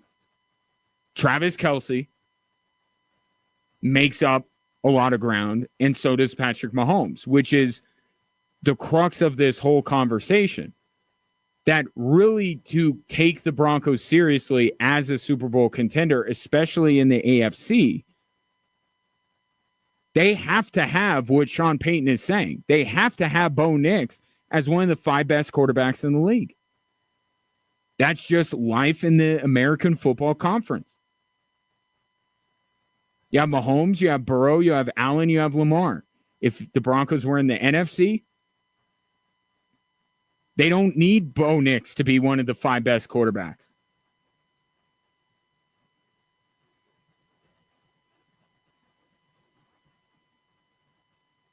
Maybe you could say, well, going head-to-head with Jaden Daniels or something like that. But really, we've seen, and Jaden Daniels has just been 1 year, right? It's just been 1 year. I think highly of him. I think he has a bright future ahead. I think he's going to be one of the 5 best quarterbacks. But Jaden Daniels is not that guy right now where you say, oh, he's inevitable or you can't get around him. You can, as of right now. In the future, who knows? But in the NFC, it's like, can you beat the Lions without having one of the 5 best quarterbacks in the league? Yeah. Can you beat the Niners? Can you beat the Rams? Can you beat Dallas? Can you beat, you go down the list and you're like, I don't know that Bo Nix has to be one of the 5 best quarterbacks with the Broncos is currently constructed to go deep in the playoffs in the NFC. But in the AFC, he better be. Now, the wiggle room that he left himself, and it really goes to what I've been saying about Bo Nix. He said in the next 2 years, Bo Nix will be one of the 4 or 5 best quarterbacks. And I have said not that I think he's going to be one of the 5 best quarterbacks in the next 2 years, but I've been circling next year, not this one, as the year where we really find out who Bo Nix is. And we start having those conversations about, is he worth the money, or do the Broncos need to look into the draft and all that kind of stuff. It's not after this year. Unless he falls off a cliff, which I don't think he will. I think highly enough of Bo Nix to say that. And I certainly think highly enough of Sean Payton to know that he's not going to let Bo Nix fall off a cliff completely in year 2.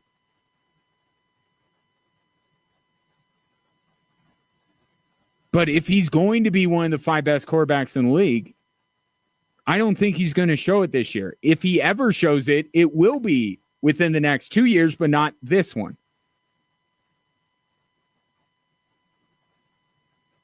So I don't know if it's surprising, because I know that Sean Payton loves Bo Nix. but the more eye-catching quote is that he thinks Bo Nix is going to be one of the 5 best quarterbacks.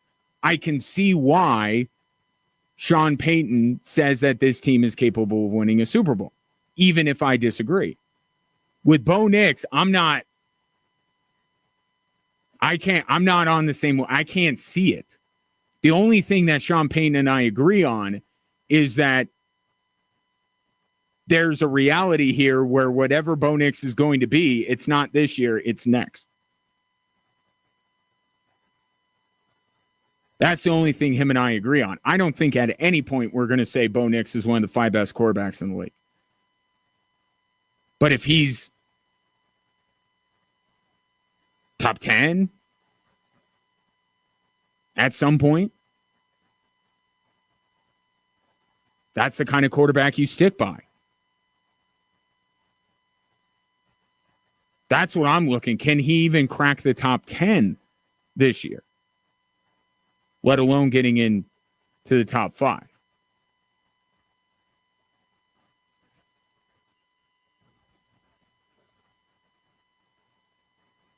Top 4 or 5. So he's obviously saying Mahomes, Allen, and Lamar are a given, right? That's what he's saying. He's saying Bo Nix would be arguable with Joe Burrow, which at this point is a laughable premise. But even if he's not on par with Burrow, he'll be better than the other guy in his division, Justin Herbert, and Jaden Daniels, who won Rookie of the Year, who had a season where you went, he's better than Bo Nix. Is that essentially what the Rookie of the Year decided this year? For only 1 year, but for that year, Jaden Daniels better than Bo Nix.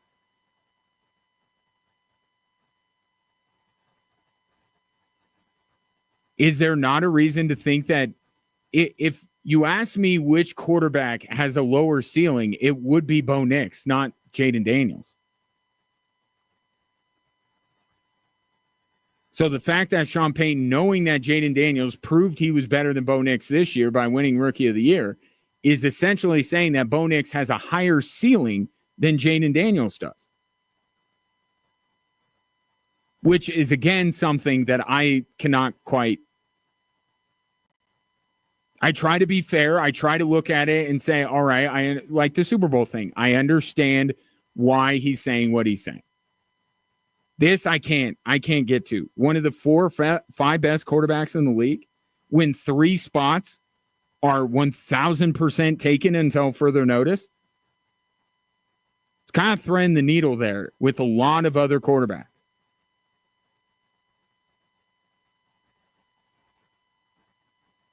I'm wondering if he can even be a top 10 quarterback this year, let alone a top 5.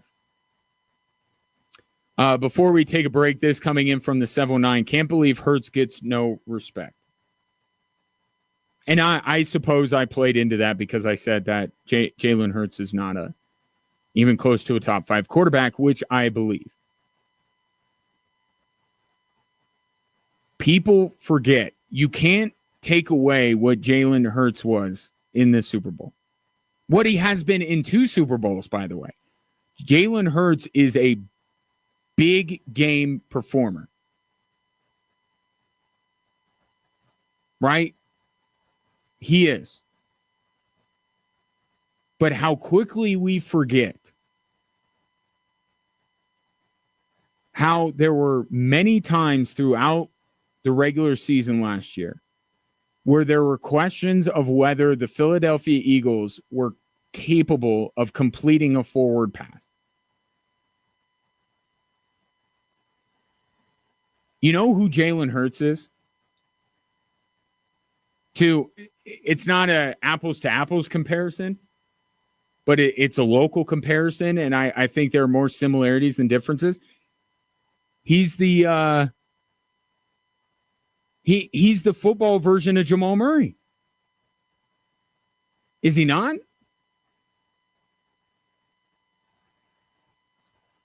big games, he summons something. And you watch him, as I did during these playoffs, and I'm sure you did as well. If you follow the Philadelphia Eagles closely, or even relatively closely, you go, where's this guy? Where was this guy for 17 games? The same thing we say about Jamal Murray for the most part in the playoffs. I know of late, some of that mystique has been chipped away a little bit at Jamal Murray, but essentially his reputation is during the regular season, you're not going to really put him on any pedestal, right? Not an all-star, not an all-NBA guy. But if you just took what he was in the postseason, you would swear that Jamal Murray was an all-star and was one of the best guards in the NBA. Same with Jalen Hurts. If you just watch the Super Bowl, and I think that's what feeds into it. Remember when, forget who it was, but one of these NFL players was asked who the best quarterbacks in the league were, and he put Jalen Hurts up there after his rookie year. I think it was after his rookie year. Because they were left with Jalen Hurts. Must have been after the Super Bowl year when they lost to Kansas City. But it's being a prisoner of the moment. It's what you last remember. If you watched Jalen Hurts in the Super Bowl and just took that performance, or even the playoffs in general, even though Matthew Stafford nearly beat the Eagles, you look at the playoffs in the Super Bowl and don't even worry about the regular season. Yeah, Jalen Hurts would be enough to put in the top 5, but that's not a holistic approach. That's ignoring half or somewhere about half of what their resume is. There are 17 games of the regular season, and at times, Jalen Hurts looks like not even a top half of the league quarterback. Sometimes. But man, the guy locks in when the lights get really bright in the playoffs. You can't take, but that's the dichotomy of Jalen Hurts, same as the dichotomy with Jamal Murray. And it's a little infuriating if you're a Nuggets fan, and I got to imagine if you're an Eagles fan, because you're like, where's that guy all the time? I want that guy regular season and postseason. 719-247-1313. We'll hit the 3 stories that are driving the show next.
Hello there. Welcome in Monday edition of the show, which is always the first edition of the show in any given week. Outside of that, can't make any true distinction, at least until football season rolls around. When football season rolls around, the Monday show feels very different than the rest of the week, and we're getting ever so much closer. Broncos will have a joint practice this week with San Francisco, and they'll play in a preseason game this week. With all due respect to a Hall of Fame game, and maybe you're a Charger fan or a Lion fan, and that was kind of the start of the season, I think unless you're a fan of those two teams, and maybe if you are, not really the start. It's just, we got put on this event to go inside, make it a bigger weekend. Really, it should be the regular season, but we're so starved for the NFL and we wait so long for it to come back and to have games. Yeah, first preseason game will do. And that will be a big part of our week as the Broncos, I don't know what would be the way to describe it. Their cousins, their colleagues. It just seems like over the years there has been a unique relationship between the Broncos and the 49ers. Like they are linked, right? They've made a few deals together. John Lynch, Kyle Shanahan, those connections. It's a pretty obvious thing.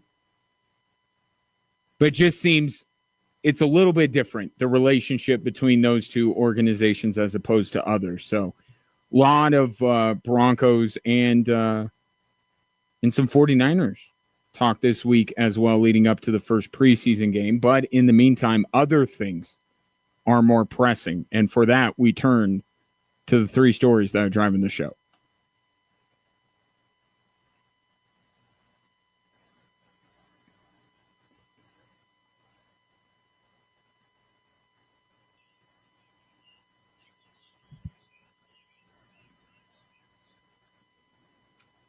All right, just because we're not really diving into the first preseason game yet doesn't mean the Broncos aren't at the top of everyone's mind. A couple of their stories here in What's Driving the Show. Here's story number one. This is my happy place. The guys on this team were awesome. You know, everybody from the teammates to the staff to the front office, the way we handled this, it was awesome. And like I said, like our goal is we have very high goals for ourselves, and we know that it's going to take a lot of work to get there. That is Zach Allen channeling his inner Happy Gilmore. By the way, is the new Happy Gilmore any good? I'm worried about watching it and ruining what I so enjoyed growing up, and that's watching the original Happy Gilmore. Anyway, Happy Place is now back in the vernacular. And Zach Allen using it to describe being in Denver, and he's going to be in his happy place for 4 more years. $102 million, 70 of it guaranteed, and he gets 42.8 of it in a signing bonus. And I think the best point to why they signed Zach Allen was made by Sean Payton, which was, if we're not going to give him this money, who are we going to give it to? Right? Zach Allen, I can tell you that because the Broncos are going to limit his snaps a little bit more than they did last year, at least that's the plan, he's not going to put up 61 tackles, 15 tackles for loss, 40 quarterback hits, and 8.5 sacks. I think it's a good bet to say those numbers will be down because he will be on the field less than he was last year, which was on the field more than any other defensive lineman in the National Football League. I can point out his age. I can point out the fact that there's a scheme at play here for the Denver Broncos where they do blitz a lot. They have a lot of other guys. And I could say that the Broncos would be able to live without Zach Allen. And I could believe all that. And I do. But they have a quarterback on a rookie deal. Financial rules, salary cap, forget that.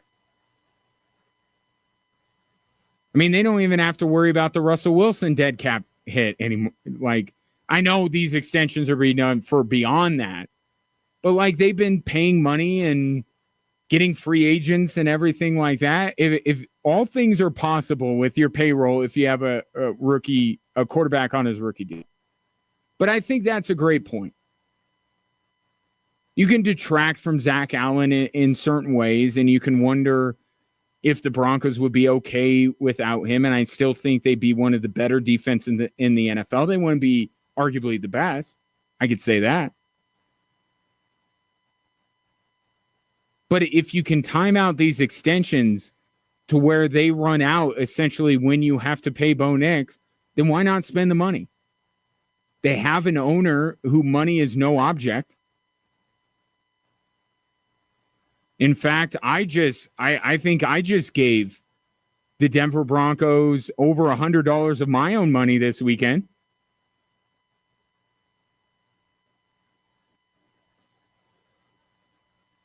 Hate that Walmart's so convenient sometimes.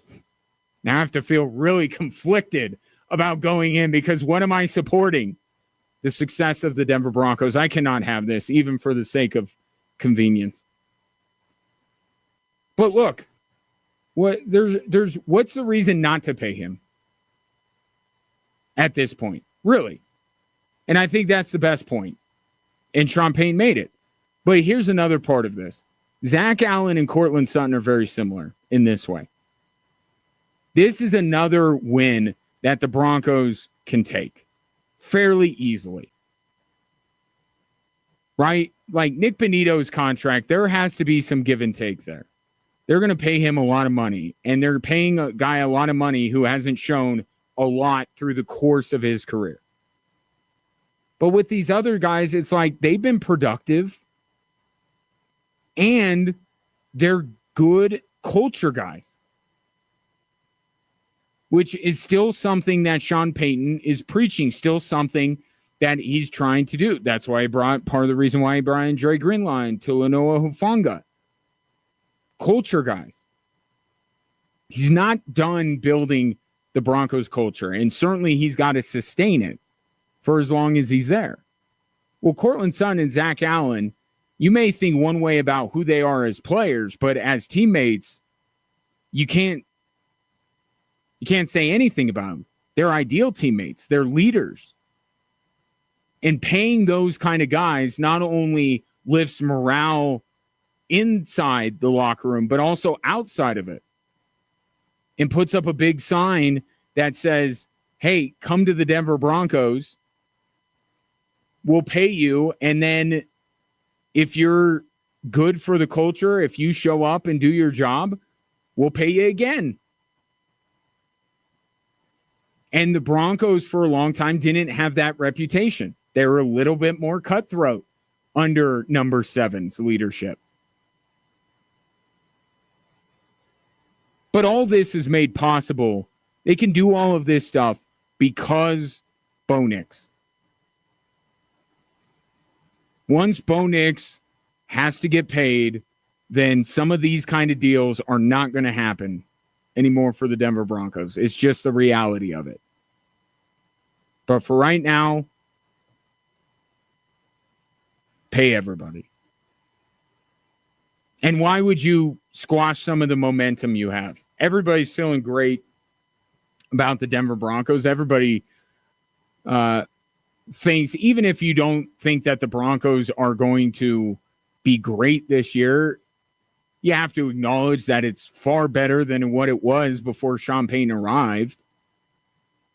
Why kill that vibe by drawing a line in the sand and saying, no, Zach Allen, even if we could get by without you, we're not going to, just pay the guy. Up next is Nick Bonitto. Speaking of lofty expectations, here's Sean Payton with story number 2.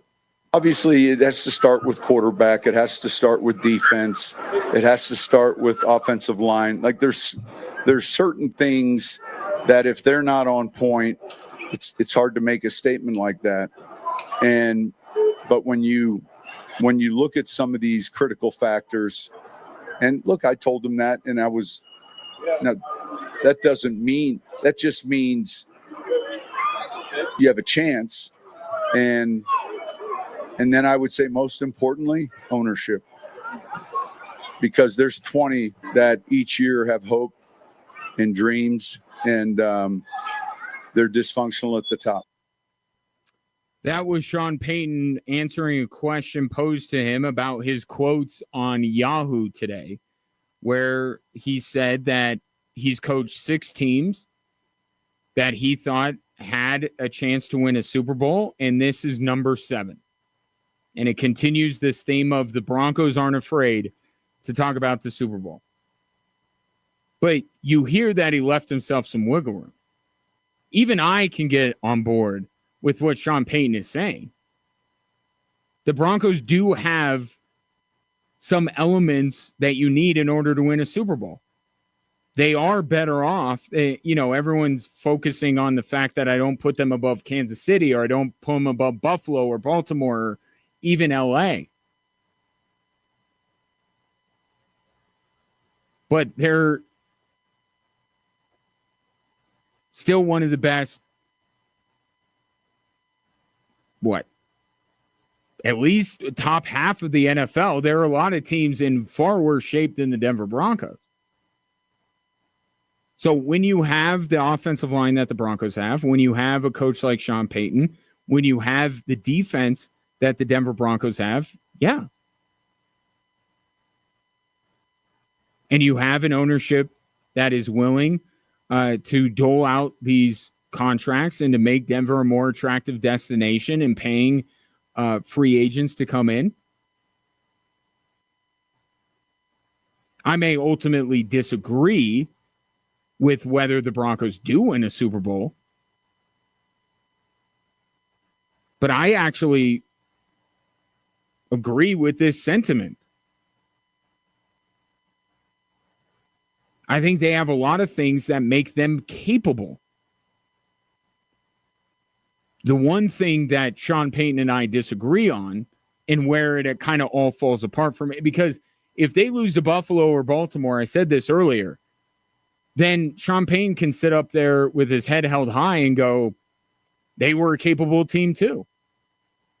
If they lose to Pittsburgh or LA or don't make the playoffs at all, then those quotes will come back to haunt him. But if he loses to Kansas City, Baltimore, Buffalo, I think most people will go, well, they're the elite of the elite.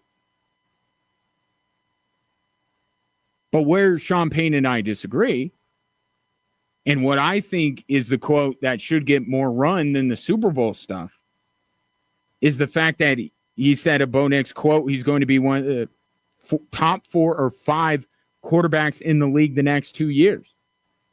That's where it all comes apart for me.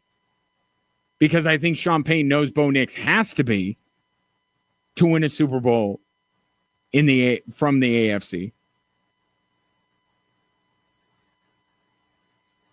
I think he knows that has to happen.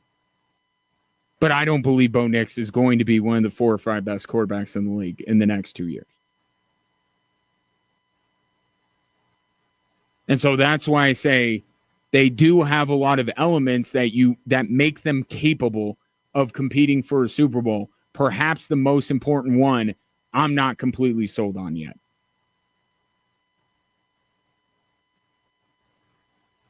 We'll continue that discussion about Bo Nix, as well as the Broncos saying, or Sean Payton saying they're capable of winning a Super Bowl. Do you agree with either of those two sentiments? 719-247-1313. Story number 3, no audio, although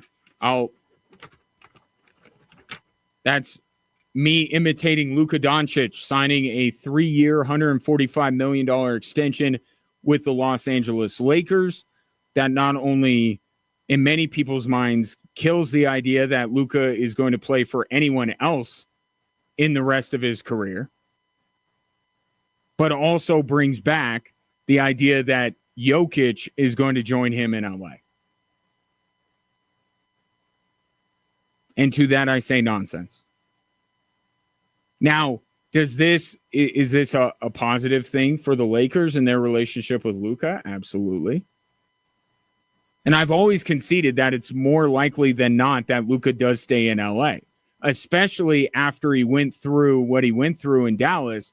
I got to imagine that his natural inclination would say, like, I'd like to stick where I am. I think he was perfectly fine playing his whole career in Dallas. So I think Luka is a loyal guy. So I think it's more likely that he stays in LA than goes anywhere else. But what Luka did over the weekend and what Nikola Jokic has done this summer, it's the same thing. But people are saying because Jokic didn't sign an extension and Luka did, that means Jokic to LA back on. It's not. Because they both did this for the promise of a bigger payday from their current team. They set themselves up for a bigger payday with their own team. Luka signing this 3-year deal and Jokic not signing an extension. He will make more money 1 year from now signing an extension.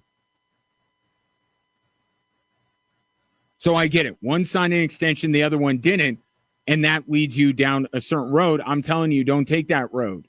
They're doing this for the same reason, to give themselves the flexibility to make more money later. And our question of the day is, what's more likely? Luka playing with Jokic in Denver or Jokic playing with Luka in LA? And I'll tell you that the more likely of those two, even if both are bordering on unlikely, it's Luka still coming to Denver. And I could throw out,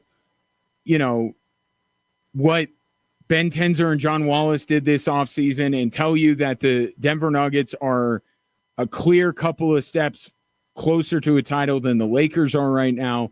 And I could tell you that Rob Pelinka has a longer track record of not really improving the team, that Clutch Sports has more to do with the Lakers' success than Rob Pelinka does.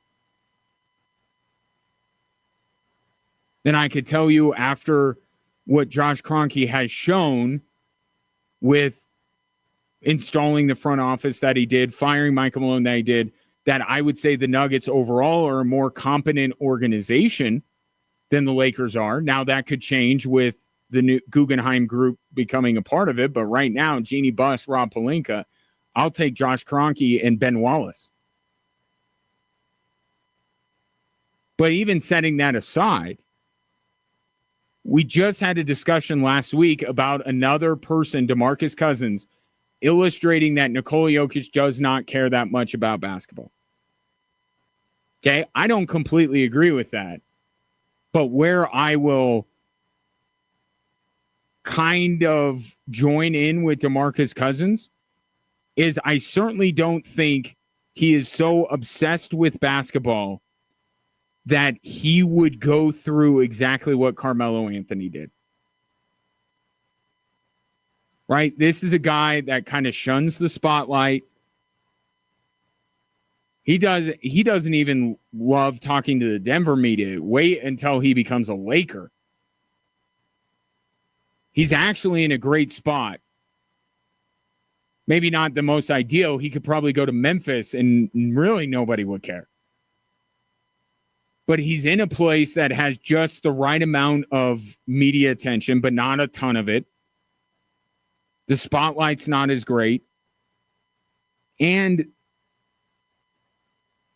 taking into account, is he really going to invite all these questions about, whether he's staying or going, or, if he demands a trade and does what Melo does and then shoehorns in and says, I'm only going to LA? Does that all sound like something Nikola Jokic would do, that he cares so much about either playing with his buddy or winning a championship that he would go through all of that just to land in LA? Does that, if Nikola Jokic cares more than a lot of people think, but he doesn't care that much. He's not LeBron. He's not some of these other. Giannis is turning out to be in Milwaukee, and they're ring chasing, and they don't care where that takes them. They just want rings. Nikola Jokic doesn't care that much. To put it above his quality of life, the less media attention, all that kind of stuff. So it is more likely that Luka still ends up with Jokic in Denver than the other way around. 719-247-1313. Take your thoughts on the three stories that are driving the show.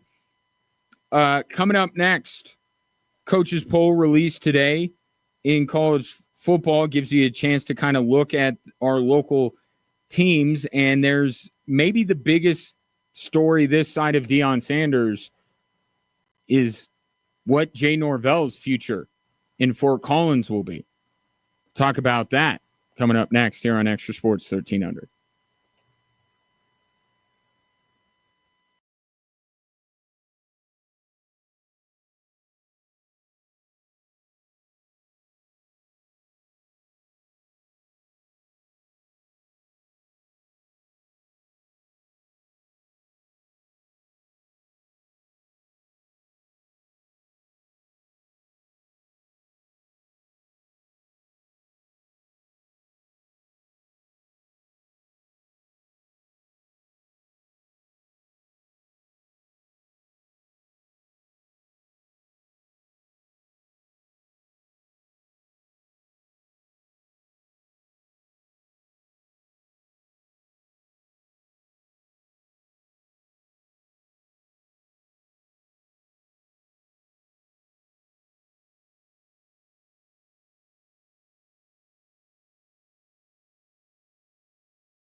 Whether you're a student, a teacher, or a parent, we could all use a little extra cash as we head back into the school year. That's why we're giving you the chance to overhaul your closet or your classroom with a back to school.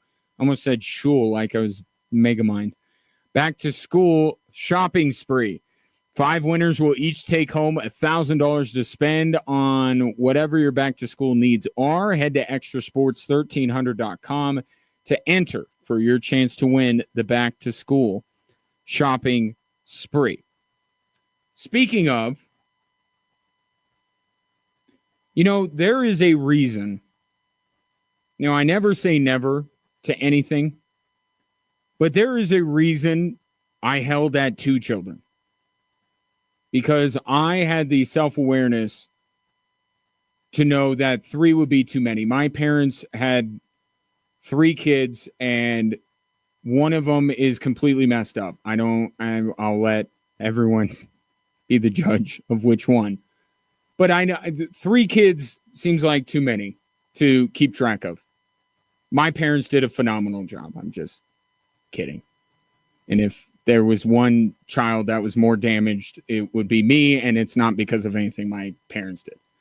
But me personally, I'm like, 3 kids sounds like a lot. Now, my kids they're both teenagers, they're getting older, and I'm still relatively young, and Al Pacino had a kid, so who knows, right, into the future. But I like 2. 1 is fine as well. And I have that self-awareness because I realize, and it's one of my new football year's resolutions, there is one child here in the college football landscape that I don't want to say ignore, very much is not in the conversation on this show on a day-to-day basis. And that is Colorado State. And it's because CU is prime, and it was Shador and Travis, and now it's prime without those 2 guys. They're the big story, obviously. And the school just a few miles up the road for me, obviously, I have great affinity for, and it takes a lot of my attention. And my solemn vow, it's not that I don't watch them. It's not that I don't follow them. It's just that the other 2 Division I football programs in the state tend to take more of this time I have with you on the airwaves. But let me start by talking about the Rams. Without the Falcons, well, the Falcons will be mentioned. But let's just talk Rams football for a minute here, because this season's going to be very interesting. CSU is in the last year of the Mountain West. CSU has a head coach whose future is in a little bit of question. We've talked about Luka's extension, Zach Allen's extension. Where's Jay Norvell's?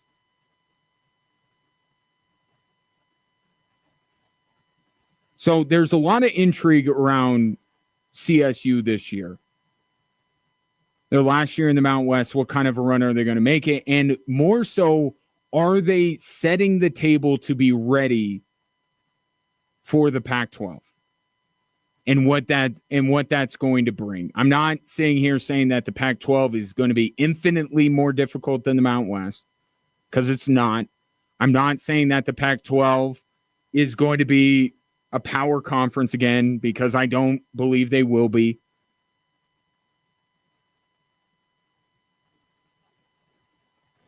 But it's a new conference. In some ways, you could say it's a step up. That kind of remains to be seen. But certainly they're trying to be as big time as they can. And we'll just wait to see how it plays out. But they're going to a new conference, and they, regardless of the level that Pac-12 is going to be, how many conferences you think are better or worse, doesn't really matter. The point is, it's a new conference. It's a fresh start. And is CSU going to want a fresh start? And are they ready to take on whatever challenges may present themselves down the line if the Pac-12 is successful in all of their endeavors of getting back autonomous 5 status, of being in that conversation again.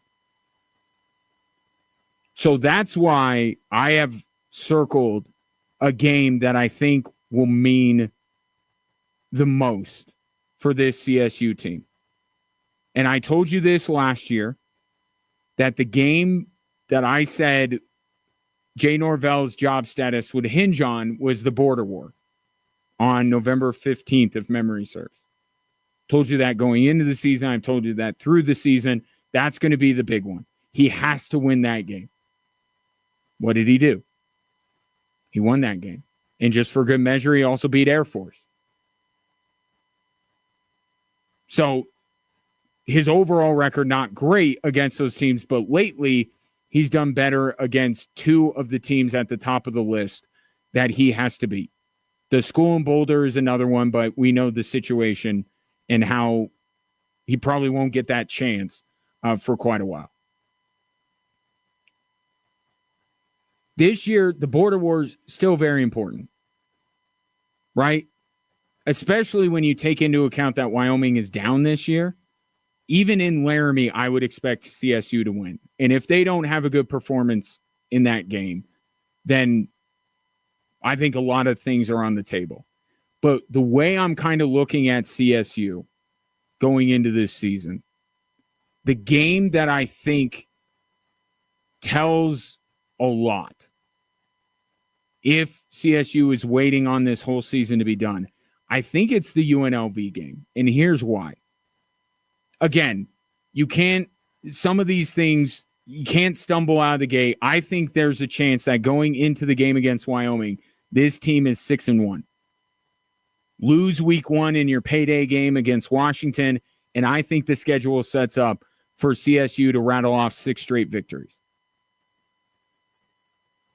And if they're a 6-1 team, even in a rivalry on the road, given what I expect Wyoming to be versus what I expect CSU to be, I would say that the Rams would win that game. But even a loss, I don't know, necessarily tips the scales. The reason why I bring up UNLV is because that's a team that is alongside Boise State. It's like Boise State, and then there's a big gap with everybody else in the Mountain West. But then the next team many people think is UNLV. CSU doesn't have San Jose State on the schedule. San Jose State was the only other team ranked higher in the preseason poll. UNLV will be a way for Jay Norvell and the Rams to kind of show that they're ready to potentially level up, that they're ready for this next challenge. Because the conversation around Jay Norvell, really since he arrived in Fort Collins, is you got to do the things that are expected of you. Right? You don't have to win the border war every year, but you got to win it more than he was. And you can't be saying that on many years that you may be the 3rd best team in the state of Colorado because you keep losing to Air Force. So much of it has been do the required things. And this past year, he did, to his credit. And he did it by changing up the offense a little bit. It was a little less flashy, a little bit more, can I say conservative? I think that's probably a good word for it, but it worked. And what he did after a lot of people left that team for dead was have a tremendous second half of the season, beat Air Force, beat Wyoming. The bowl game wasn't great, to be fair. That was not a good performance, but the majority of that season turned out really well. Now it's okay. Can you do the thing that's more aspirational? There's no reason why a team at CSU can't trade blows with Wyoming on a year-to-year basis. I don't see any reason why CSU can't do that. I don't see any reason why CSU should not be able to beat Air Force with some regularity. Again, not every year, but it shouldn't have been what it's been with those two schools, right? That's unacceptable in Fort Collins. Now it's, well, what's the ceiling here? And Boise State, even though CSU has had some success recently against Boise State, I think the perception is Boise State is Boise State. And that's what CSU is going to be gunning for when they move to the Pac-12. They're still going to be chasing that. But in the meantime, can they at least make it an all future Pac-12 Mountain West title game? Can they beat UNLV at home, a team that people think is better than CSU? Can they win that, and can they go head-to-head with Boise State? I think that's what is going to be the game that is very important if everything else kind of goes the way I think it will. And if they beat UNLV and they go and at least compete with Boise State, then I think that there's a reasonable thought that maybe it took longer than you hoped, maybe it took longer than expected, but things have changed for the better in Fort Collins. And Jay Norvell is the coach to lead them into their next era when they go to the Pac-12. They'll still be chasing Boise State, but they will have taken another step. Last year was a step to beat some of the teams that Rams fans expect to beat at least every other year. Now it's about, can you punch a little bit above your weight? Can you show that you're to put it plainly, too good for the Mountain West, right? That's what all these Pac-12 teams are saying. We're too good for the Mountain West. Whether they are or they are not, or the Mountain West is not good enough for them, that's a whole different story. But clearly there is an air of superiority around the teams that are going to the Pac-12. And UNLV, really good team. Really good Mountain West team. I think that UNLV game's a really big one.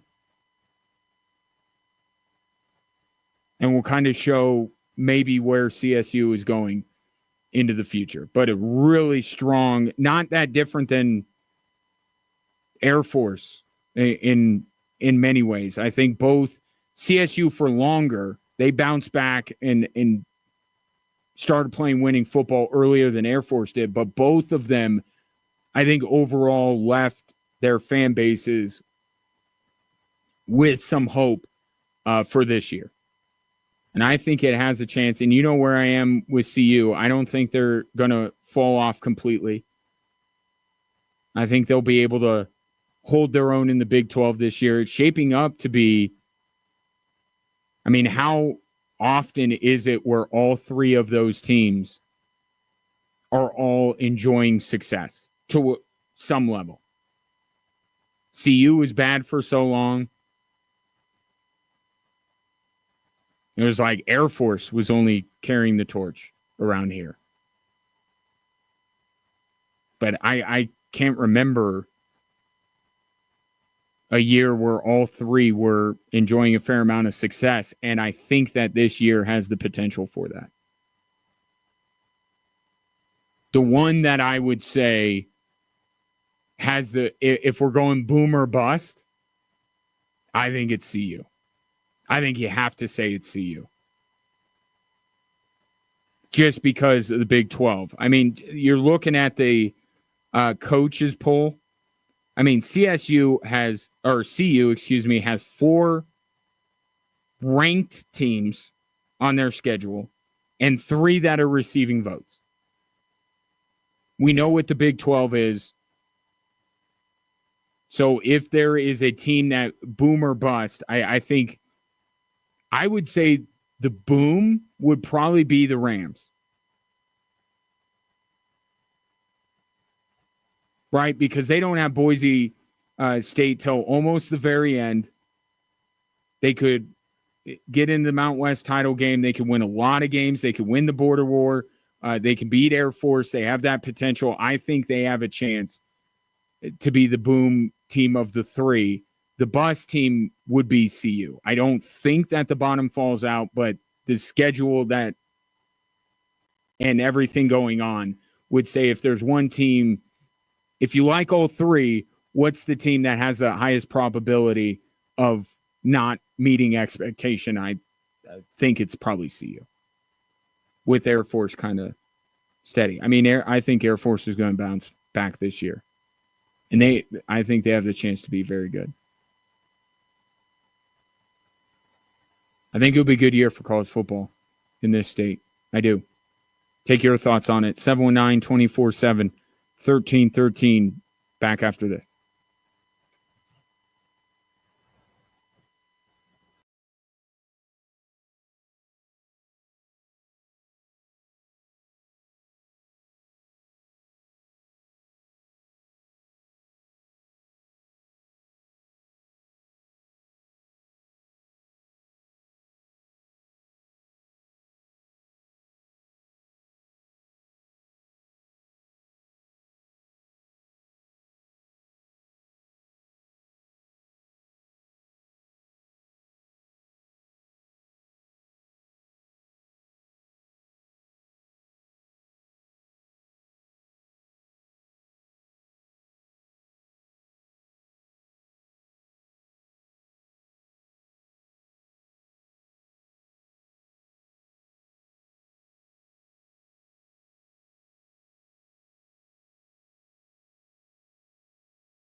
Our question of the day today, what's more likely, Luka with Jokic on the Nuggets or Jokic with Luka on the Lakers? 60% of those polled say Luka ending up on the Nuggets, which I think is the right way. Would I say either is super likely? At this point, no. I think what you really have to hope for if you're a Nuggets fan is that the Lakers completely botched the fact that they have been handed another generational prospect, another generational player. And they screw that up. But right now he's got LeBron. So he has help. I don't think that the Lakers are a title contender, but they could be that next the top team in that next tier, right? OKC, Houston, Minnesota, Denver, in whatever order you want to put them in. And then the next tier would be the two LA teams, Golden State, because I'll never completely write them off. Trying to think who also is in that tier. That might be it. We'll see if San Antonio takes a step forward this year.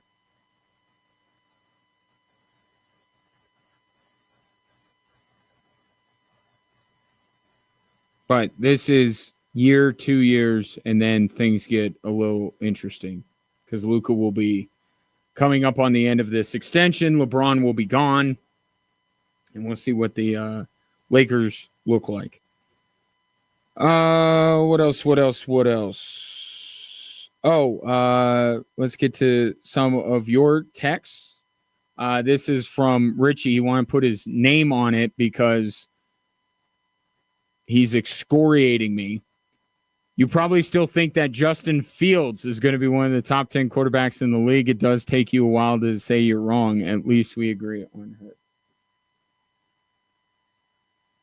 No, I'm not saying Justin Fields. When I rank the quarterbacks, I have Bo Nix above Justin Fields. Now, since Sean Payton has built in quite a bit of wiggle room with his supposed grand proclamations of being Super Bowl caliber and Bo Nix being a top 4 or 5 quarterback in the league, allow me to build in my own. We have started to realize that teams ruin quarterbacks as much as quarterbacks ruin teams. So Justin Fields will go down as a great what if. What if he had capable coaching?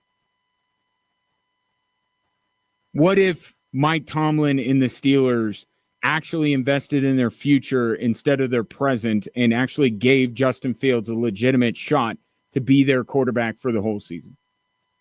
Now, I think Justin Fields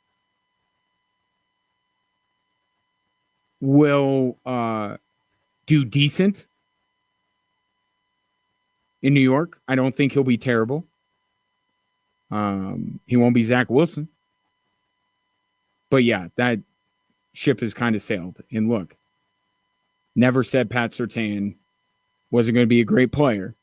Just said when you don't have a quarterback, your priorities have got to be a little bit different. And look at what the Broncos had to go through in order to finally get to a decent place.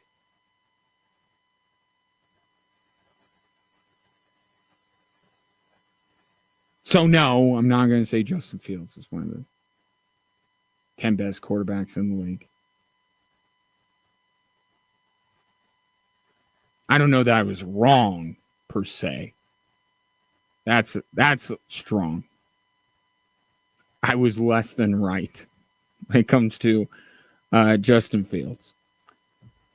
But we always can find some common ground in Jalen Hurts not being one of the top 5 quarterbacks. He's just not. And I'll tell you the next guy to join him on the definitely not list, it's going to be Justin Herbert. This is my last stand. This is what I promised to you.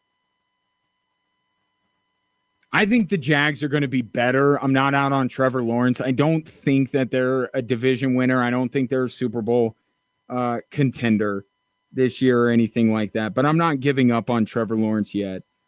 And I'm not giving up on Herbert, and I put a lot on Herbert. Still think that the Chargers are the biggest threat to Kansas City in the AFC West, and I still believe in Herbert. But if this season ends with another bad playoff loss, I'm done with that dude. Done.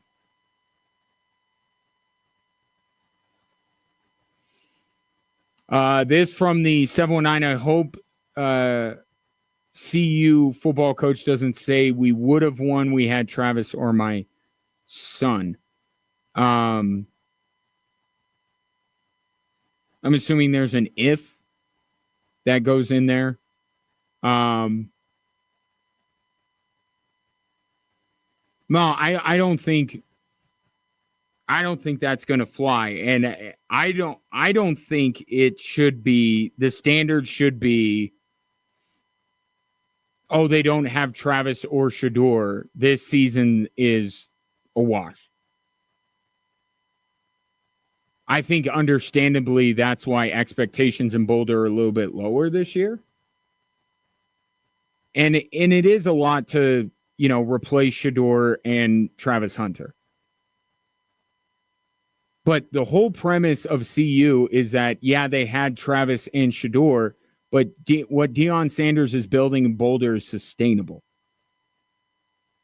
That it's not just his son and his close personal family friend that he can bring in. He's supposed to be able to recruit or hit the transfer portal and bring in blue chip guys that are going to help them win for years to come.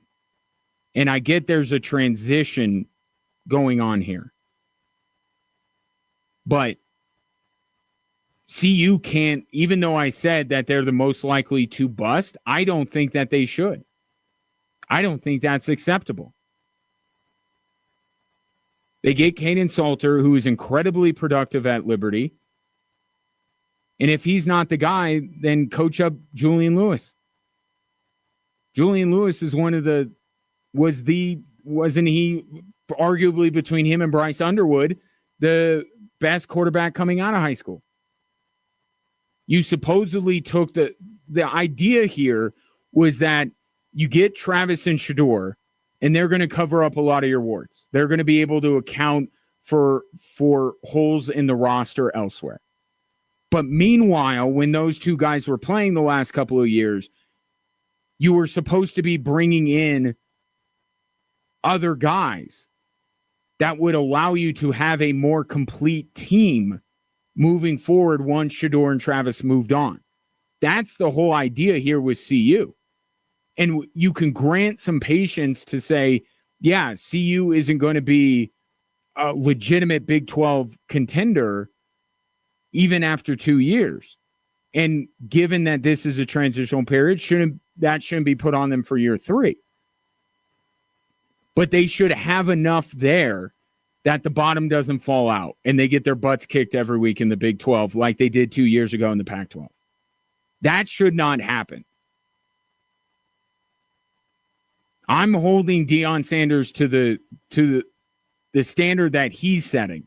And I'm saying that this team, this organization, program, whatever you want to call it, did work in the transfer portal and a little bit in the high school ranks the last 2 years to build an overall better roster than they had. They don't have anyone that's as special as Travis or Shador, but they shored up a lot of these other places, so it means that the bottom shouldn't drop out.